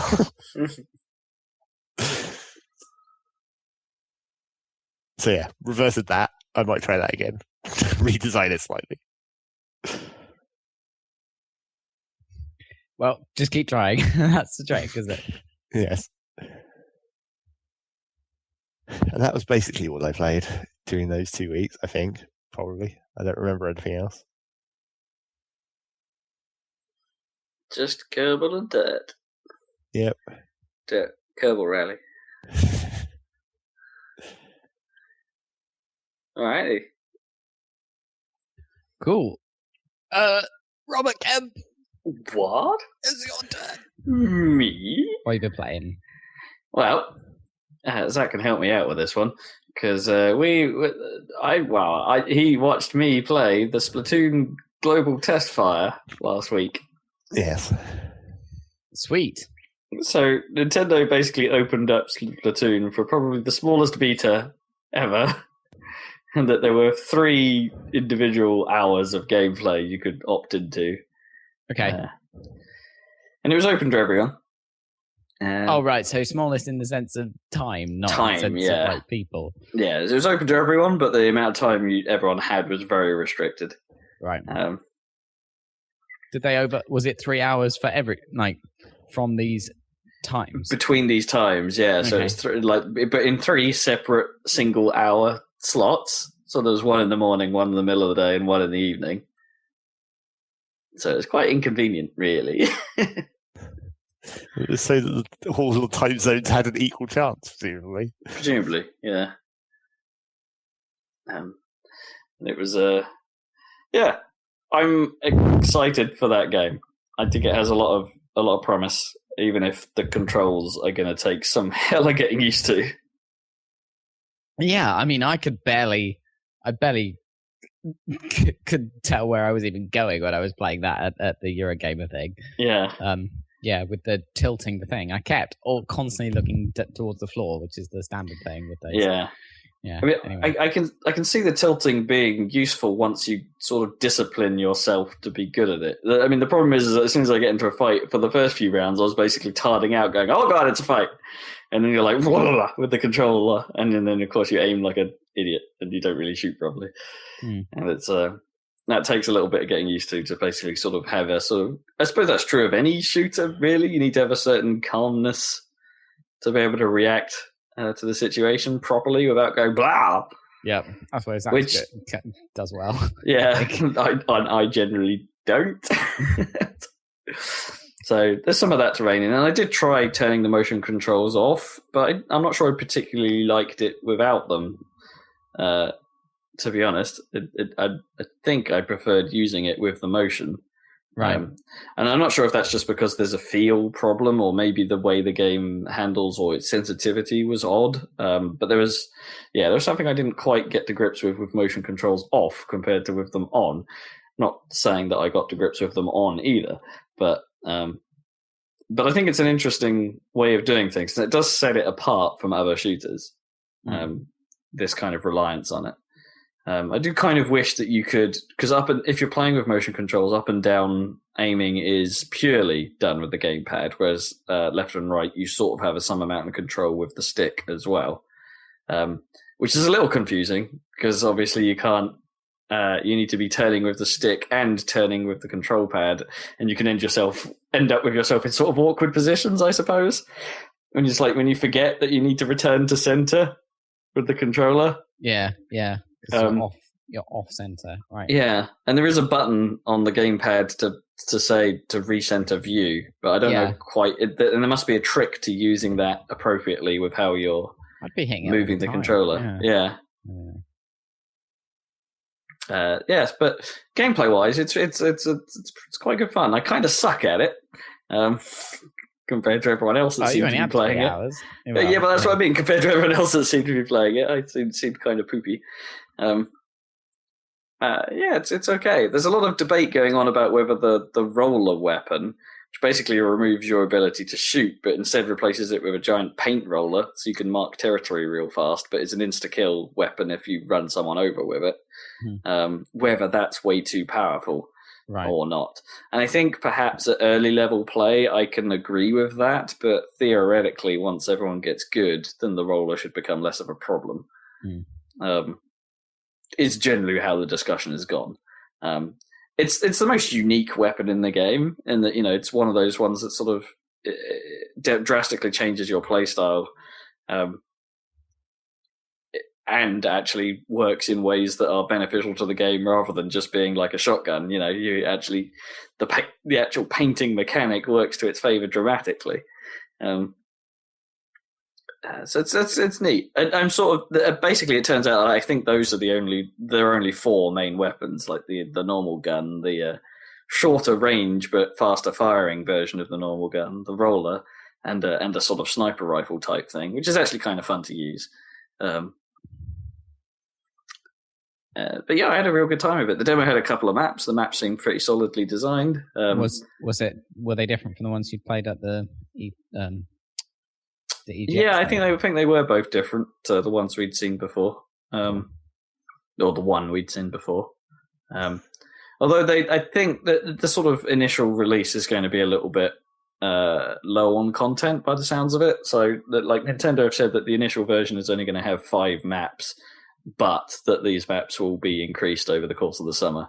So they're sort of staggering the release of them. Right. Probably so they can get the game out earlier and then add things after the fact. I don't know if that's due to market timing, that they want the game to come out early but realize that they're not going to have the maps ready, but because they're making an online game, perhaps it's okay, you know. That does mean you'd probably have to have some install space set aside on your drive for things. It's quite unusual for Nintendo to launch a game that content light and then add it over time. But I suppose they've been doing... I mean, Mario Kart had plenty of content, I guess, but they have added quite a lot of the DLC. So sure. Well, yeah, they've added an extra 50% content, so that's quite chunky. Yeah. But yeah, the impression is that these editions are all going to be like for free for a while. So like, you know, the stuff they'll be adding to the game, everyone's going to get. Yeah. Which is cool because that's the way to approach maps, really.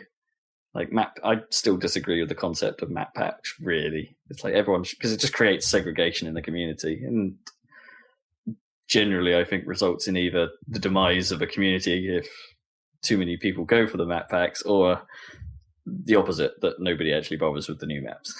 Right. So it's like, I don't know. Maps should always be free. It's like other stuff like features and other game modes maybe that you should have to pay to opt into, I suppose.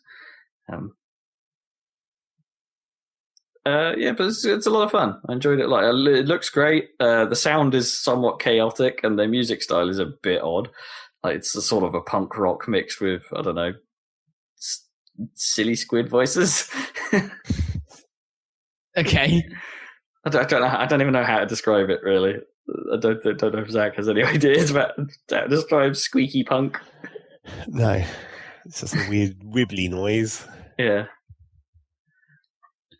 Wibbly punk. Yeah, the rounds are very short. I think they might only be like 2.5 minutes or something like that, or maybe 3, something like that. So each game is very short, very tight. I think it could do with being a tiny bit longer, but the way that the map kind of to's and fro's can be quite dramatically fast. Like, one team can suddenly get a push on and take over enough terrain super quickly. So perhaps the short games are appropriate.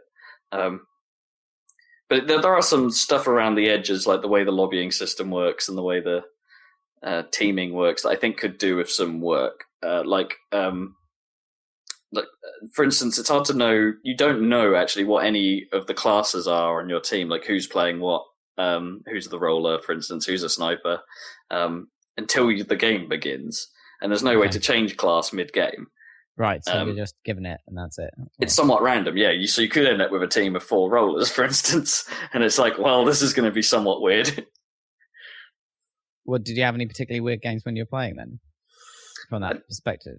I think we had a couple where it was like 2 rollers and 2 snipers, for instance, and no one using the proper guns, which, I don't know, I guess can work if you manage to take control and keep it, but I think generally that would benefit, like, especially if you're trying to play high level or whatever, that you kind of need to know what your layout is, and maybe that's more map dependent as well. So if you know which map was coming up, picking your loadout for that level could be better.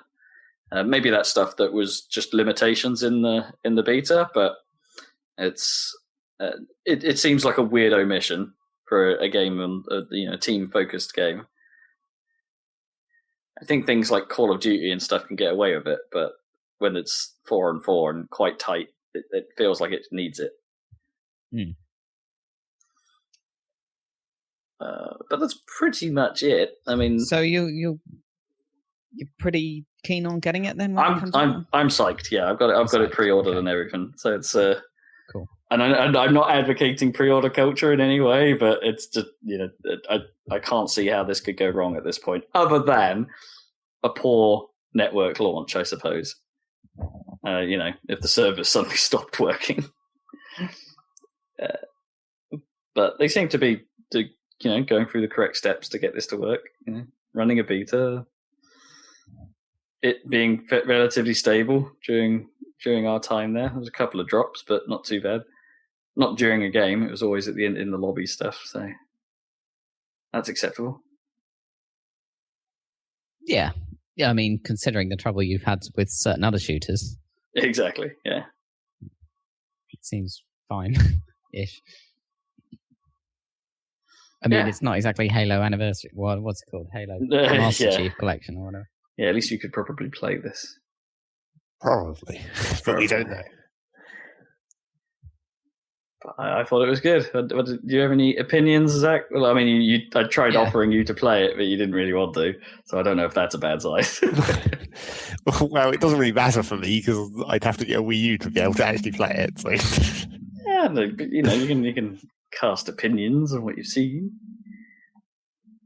Yeah, I don't know. It looked fine. I think I probably wouldn't want to play it with the motion control, and if the control stick control isn't right as you thought it might not be, then that's going to be a problem. Yeah, I might not have just had enough time to really tinker with the settings to how I would have wanted them, because 1 hour of time isn't a lot really to play with it. And you want like a non-multiplayer setting to fuck around with that shit. Yeah, I mean there is going to be some single player stuff in the final product, so that would be the place, I guess, to hone what control scheme you want.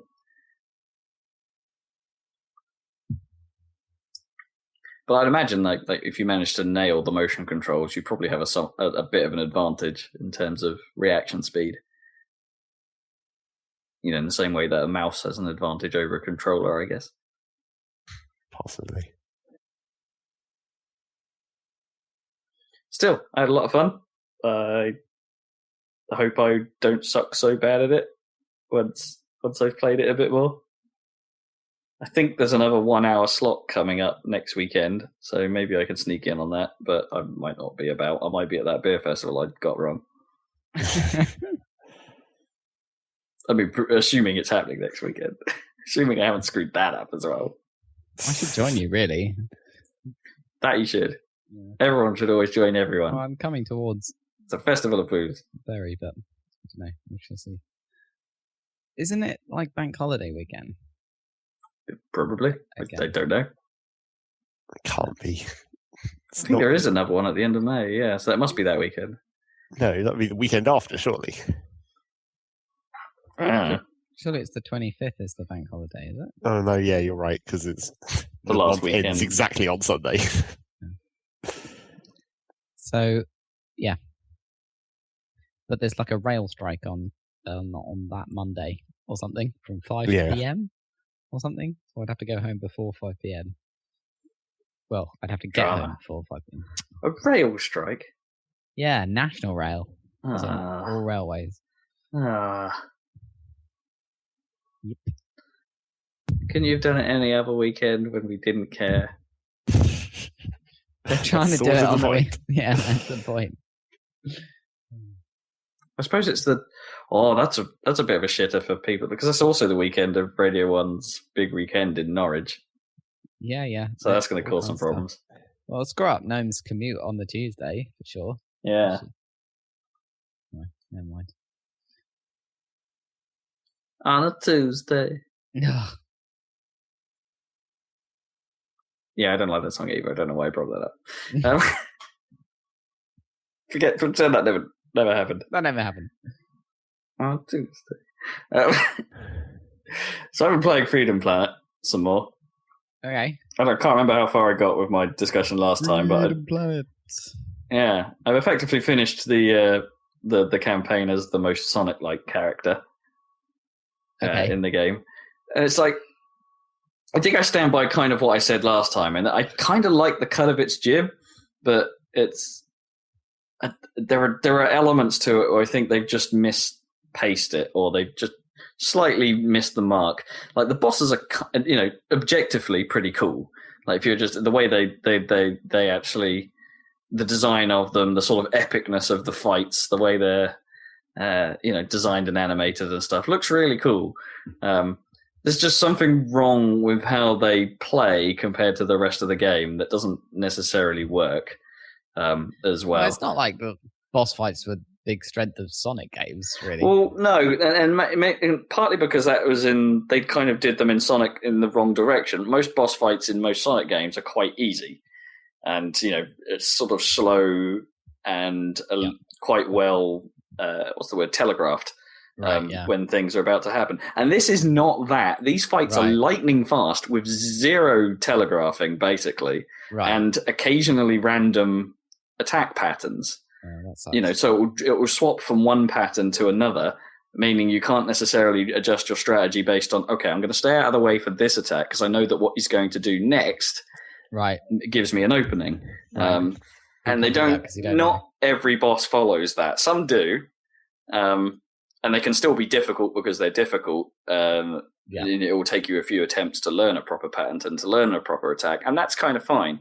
But the ones where they are just sort of somewhat random just don't feel right. I think they would feel better if the game had a hard mode, which it probably does, actually, thinking about it. I'm not sure. And that was how those bosses played in hard mode. I think I would be okay with that. But the contrast between how those bosses play in a normal mode compared to the rest of the game just feels like too big a jump every time. Right. It's like, I'm going into a boss fight, okay, I'm going to have to set aside like 20 lives or something to try and take this guy down, or a few continues or whatever, because they're really hard. They are really hard, and they get super hard at the end of the game. The last boss, for instance, basically has an attack that does half your health in one hit, which when compared to some of the other bosses, which have, I don't know, you can take like quite a few hits before you're out. This one particular attack with his green drippy knife is just a bit too brutal, and it moves a long distance across the screen. It could be coming from off the screen, and for it to just hit you, you might not have anything you can do about it. Is a bit cheap. How does the health work again? Sonic. No, it's effectively a health bar, right. But it's represented as sort of like red leaves. Okay. And it depletes as you get hit, and certain attacks will take off more of your leaves than other. Right. So it's kind of like hearts in Zelda or whatever. Yeah, pretty much. It's like the bosses kind of are quite annoying in that respect because certain attacks do more damage than others, even during the same boss fight. So if you get hit by anything large and plasma-y, that's probably going to do more damage than if you take a physical hit from something, with the exception of that knife. And so it becomes a little difficult to know what risks you can and can't take until you figure out through failure exactly how these particular weapons act. And that does. I kind of don't think boss design should be like that. I think that you should be able to figure it out by being smart, not by dying a lot. Right. I think that's how I'd like boss fights to work, just in general. Especially seeing as no one likes to die in a Sonic-y sort of game. I don't know. It's not like it's not a pleasurable experience. It's not like Meat Boy where you just jump straight back into it and do it. There is a sort of slight delay as it does the sort of classic. Here's the level again. Here's the intro card kind of thing. And here you are back in the action. But actually, the way it checkpoints quite a lot of the time leaves you some distance away from where the actual fight is. So you still have to go through a little bit of level in order to get there, and you could get quite badly hurt sometimes during these these like boss intro sections. So those are pretty irritating sometimes. But I'm being quite negative on the boss fights. But it's like if you were to, as I said, if they just had a few tweaks to make them a tiny bit easier, or added a few pauses where there was a suitable moment where you could get in to have an attack. In some kind of pattern that you could predict, then I think that it would be a lot better for it. Keep them how they are for hard mode, but at normal mode they need a bit of tweaking. And I still like the style. I think the graphical look is nice. As dumb as the storyline is, and as kind of somewhat hammy as the voice acting is, I kind of like it because it feels like it's of the time. Oh, I see. Okay. it's It's sort a bit of weird. Like inverse it- retro sort of. kinda, yeah. It's sort of like the obviously games of that era probably wouldn't have had voice acting, but it feels bad enough that you can imagine it existing at that time. Oh, God. Okay. But not that I'm saying that it's weird. It's not that even the performances are that bad in places. It's that it's just super hammy, and I don't think they've been. It sounds like some of the performances have been phoned in by people with different microphones and different setups and stuff like that. You know, a bit like probably as you're listening to this podcast right now. You know, Indeed, we're phoning it in for real. for Literally. realsies. So yeah, generally I've enjoyed it, and I am going through it again with the other characters, the more combat-focused character at the moment. Carol, the Wildcat. Actually, that's probably one of the worst names in the game. Her official name is Carol T, like T as in Twinings. Right. That's just a bad name. It's just a bad name. Carol T. She's a green wildcat and has more effective attacks and can ride a motorbike up ladders. Naturally. Of course. And the bosses are actually so far have been quite a lot easier with her because she can do more damage with her attacks, basically, at the cost of mobility. And so I'm only about halfway through the game again with her, and I haven't necessarily come across bosses that have been problematic because of my lack of mobility compared to the other. I predict I will come across knowing what the bosses are, I predict I'm going to have problems at some point by simply not being able to move about as fast. And like some of the Lilac's abilities, for instance, gives you temporary invulnerability, which is useful to avoid certain things. But I'm not going to get that with Carol. So I reckon there'll come a point where that's going to get real tricky. It almost feels better playing it through again, kind of knowing what's coming. Right. So yeah, I quite like it. Quite like it overall. Cool. Not the best, but you know. I mean, it was kind of tailored for you in some ways, but yeah, I guess. Yeah, but still, I guess I was the target for it. Yeah, and in a way. Hey, and guess what? I didn't realize this, but it's built in Click Team stuff. Really? Yeah, it's made in Fusion, I think.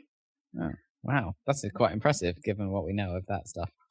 Well, it turns out that I think that another group of programmers had to come in and help them with the recent patch version that supposedly turbocharged it to remove some performance issues they had with it. And now what that means, I don't know. Whether they actually had to go and optimize whatever code Fusion generated. Right? Yeah, maybe. Who knows how how that would go down?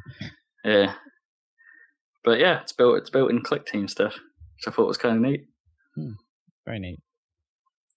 Guess it proves how far it's come from the days we were using it. Yeah, definitely. Well, we did always try to make side-scrolling platformers because that was one of the things you could easily enough do with old Click Team products. Kinda. Not at the sort of speed that this runs at, and although maybe you could now. Well, maybe it is all the same tech on a modern PC is fine. Maybe you could if you actually knew how to program a platform movement rather than just using a built-in one. Yeah, I guess. But yeah, imagine trying to make a Sonic movement with the old style stuff. Yeah, imagine it must be real difficult. So yeah, Freedom Planet. Sweet. Also, I've been hitting up. Still playing Rayman. I think I'm getting towards the end of it.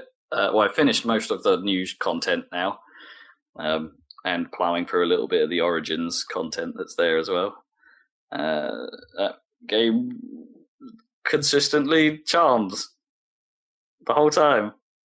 It's pretty great. And I've said that before, but yeah, it seems to maintain a level of, yeah, I'm not done with this. I want to keep going the whole time. It's awesome.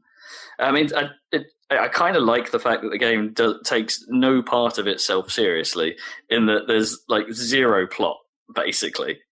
The only thing you really have to know is that there are evil teensies as well as the good teensies you're rescuing, and there's 5 of them, and you have to stop them. And when you stop them, they go to the moon, and weird demon things poke them in musical fashion. And you win when you get all 5 of them. Okay. And that's pretty much what happened. Like, I defeated the 5th boss, and the Dark Teensy got sent to the moon, and the credit sequence rolled. It's like no explanation, no nothing. It's just like, yeah, there you go, you're done. And I kind of like that. It's just like no fanfare. It's just like, yeah, you've played this now. It's a weird and wonderful and French thing. Weird, wonderful, and French. Yeah.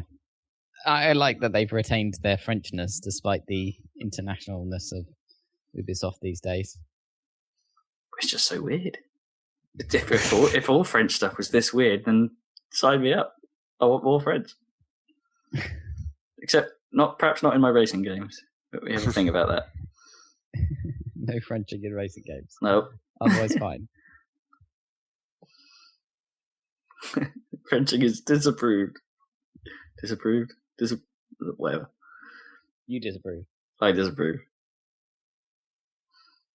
But I don't disapprove of Rayman. I approve. No. 'Tis good. Yeah. Tis a good game. To be honest, it's been I've been quite busy these last 2 weeks, so I haven't actually really started anything new.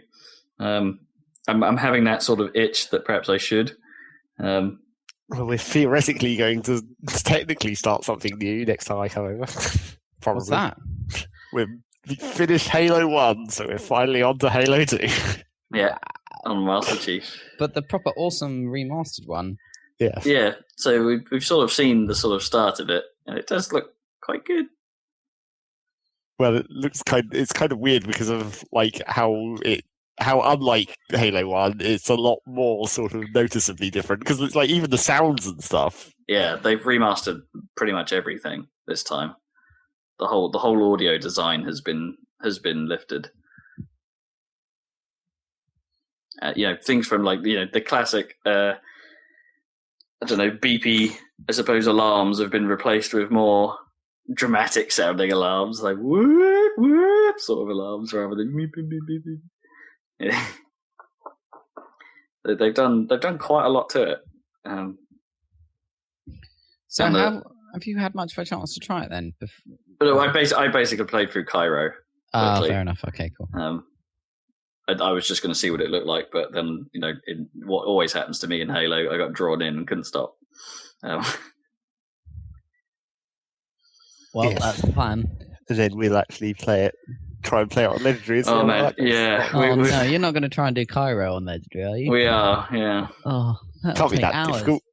It didn't feel that hard in Legendary, but We started not sucking too badly at the end of Halo 1 at Legendary compared to the start, where we were being incredibly shit. We were like, oh, now we've actually got the hang of it again, I guess. Yeah, but Cairo Station is like infamous for being impossible. Well, it's just certain segments where you come out up high and there's like some of the the dropship sort of the bits where bits are phasing through the shields low down, and there isn't a great deal of cover up there. And I think Halo 2 co-op in Legendary works where if one player dies, both players have to restart from the last checkpoint. Right. So that would, So I don't know if they've carried that over or if they've made it more like the Legendary mode from the other games. Which which basically just where co-op plays like the same in all modes. So I don't know what they've done there. But I seem to remember back in the day that it was super impossible and super harsh with that stuff. Well, I guess you'll find out maybe tomorrow. We'll give it a go. And I also have a GameCube adapter for the Wii U now that I haven't yet to try. What does that do? But to allow the GameCube controllers to work with Smash Bros. Oh, got it. Finally. Okay. Which, will hopefully make that game... Take? Well, in the end, I gave up because although you can now get the official ones, they have Mad Cat ones. Do they also? There's some third party stuff turning up, and apparently they work just fine. Right. So I picked one of those up. Okay. For considerably less money. Really? Yeah, like a third of the price of the official one. The official one's like £35 or something. Really? And the one I got was like £10. Jeez. Okay. and it's got pretty good reviews and stuff. So I'm hoping it works just fine. I'm sure it'll be fine. Sounds sensible. I normally don't do that. I normally go official on everything. Like, I'm not the guy that would buy unofficial controllers or any of that crap. Because that stuff is good. pretty terrible. Yeah, that stuff is never good.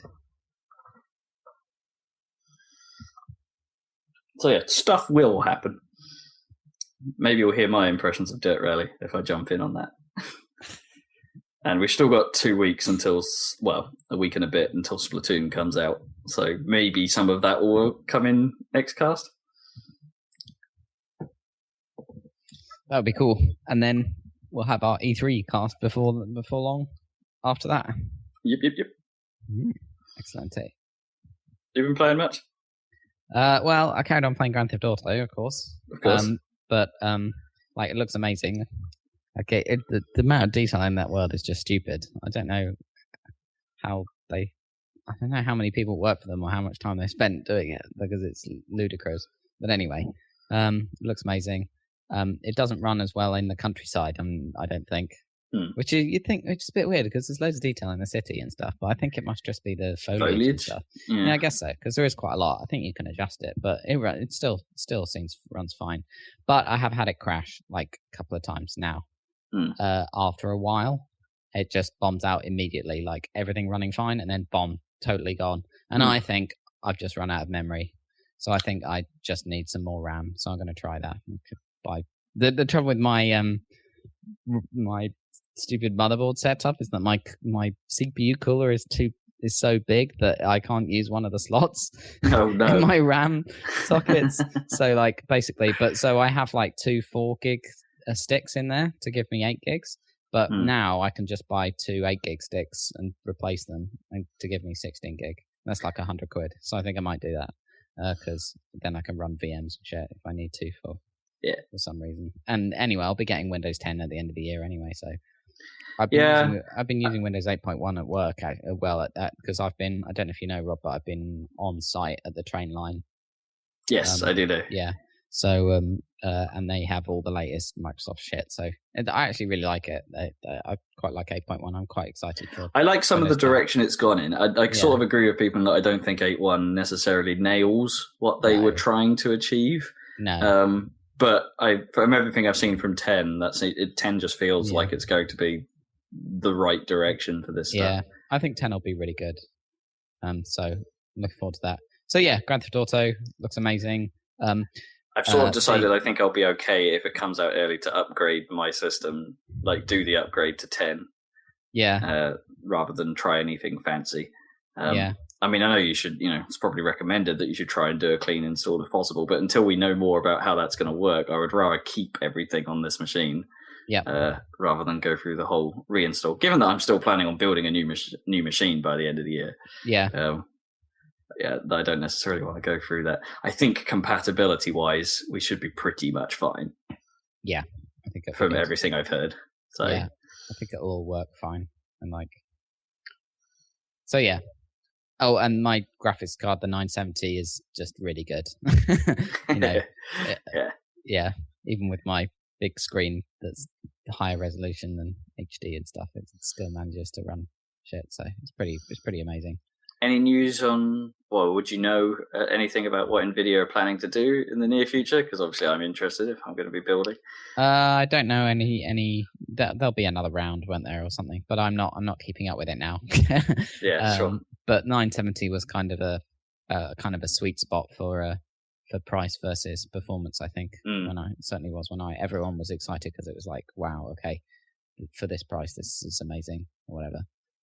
But I mean, by the time you're building, you might be able to buy a 980 or whatever for the same price. Maybe. So that depends on how looming, as I say, the next family of cards is.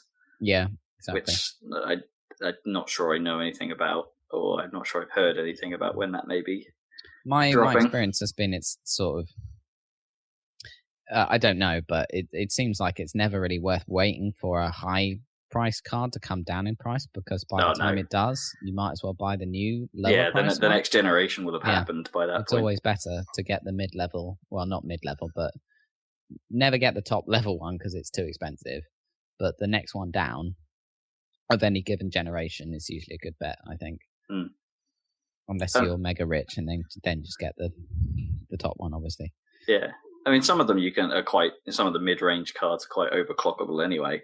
Oh, sure. Like, especially given that my one came with, say, this tool that I can use to overclock it quite conveniently. Yeah.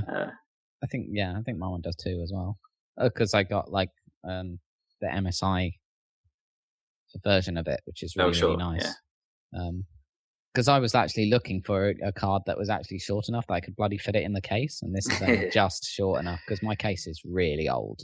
I mean, I really like it, but it's just the old configuration. Like nowadays, everything is moved around now. The hard disk cages aren't where they were now anymore. Yeah. And like nowadays, the power supplies at the bottom and all kinds of things. Yeah, it's slightly strange. Yeah, things have changed quite a bit too. But yeah, so it just about fits, and it has this cool thing where the fans don't even spin when it's in like desktop mode. Oh yeah, I think something changed on my machine at some point where the CPU stepper I have, if you turn it to like max power saving or whatever, it will turn all the fans off as well now, and it didn't used to do that. So there's a strange.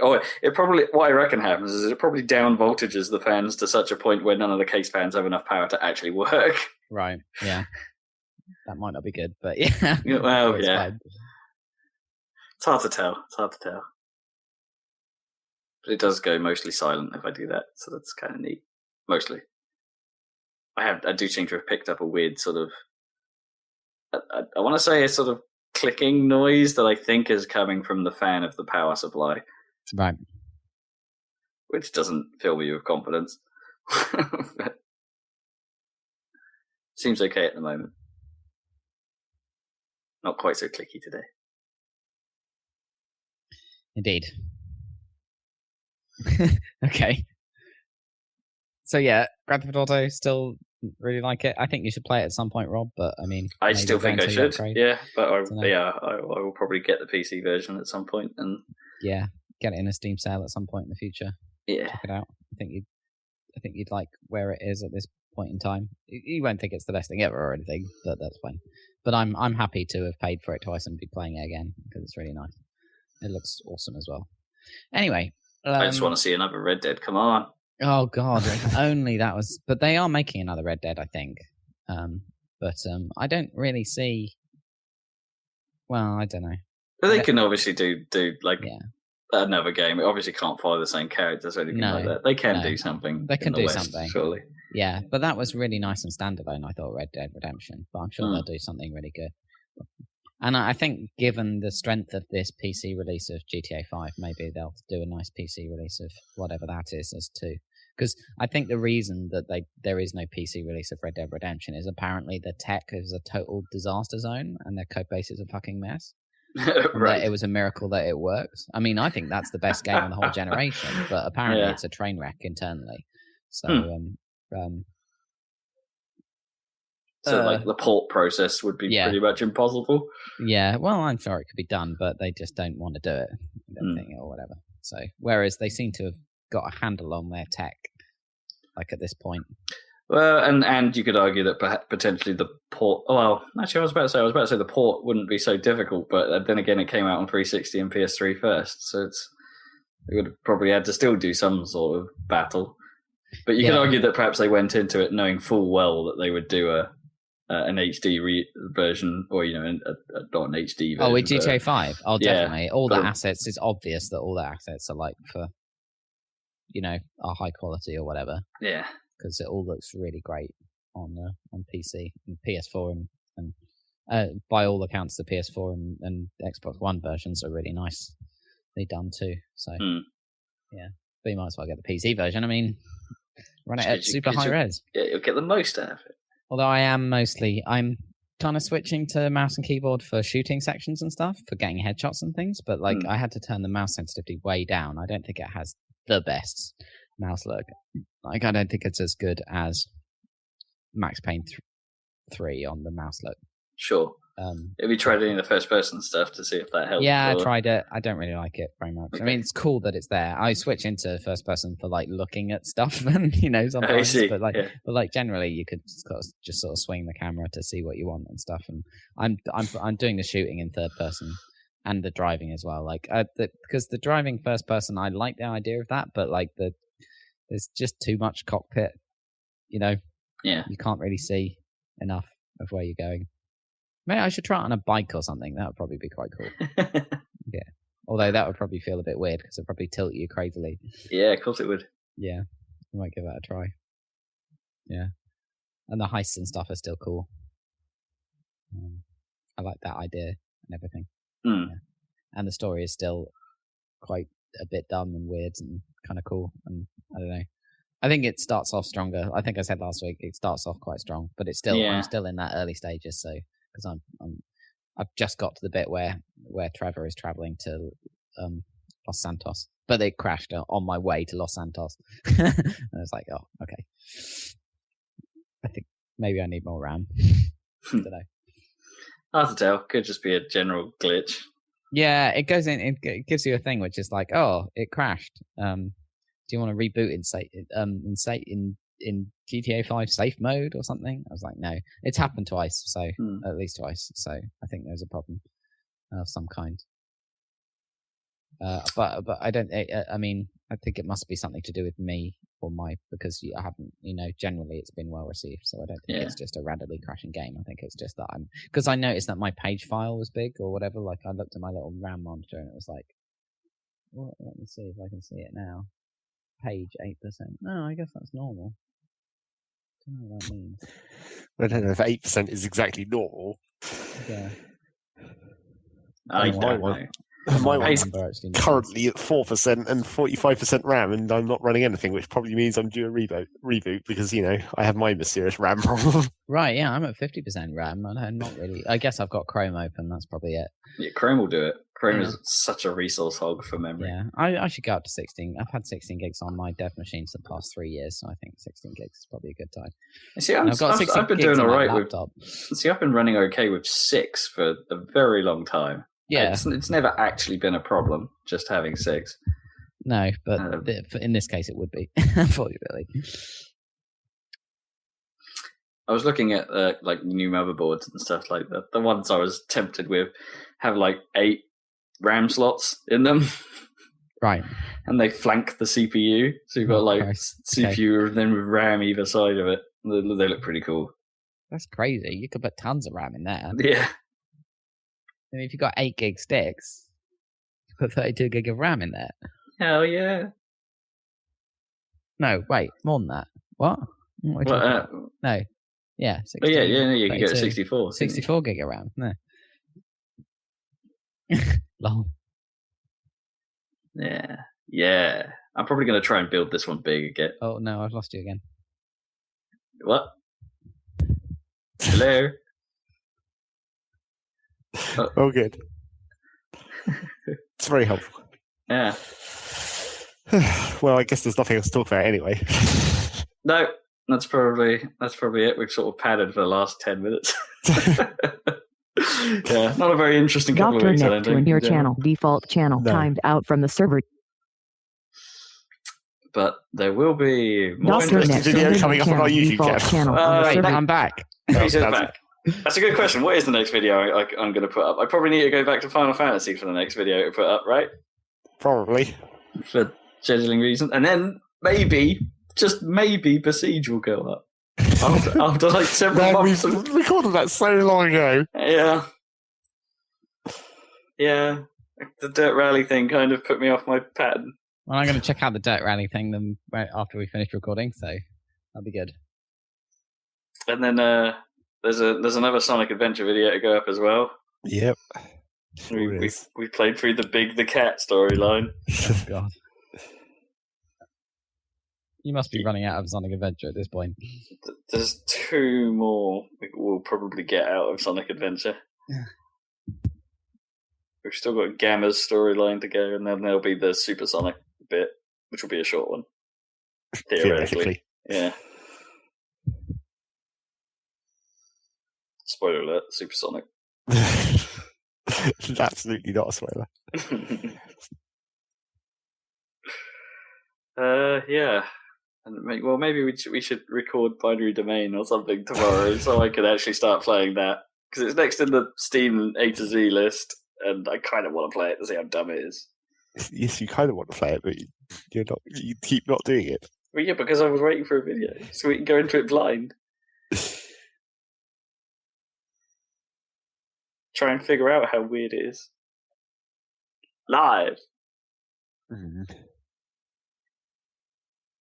Live and full of chive. Full of chive? Yeah, I don't know. I like Stuff chives. full of chives. I like chives. They're green. It must be good for you.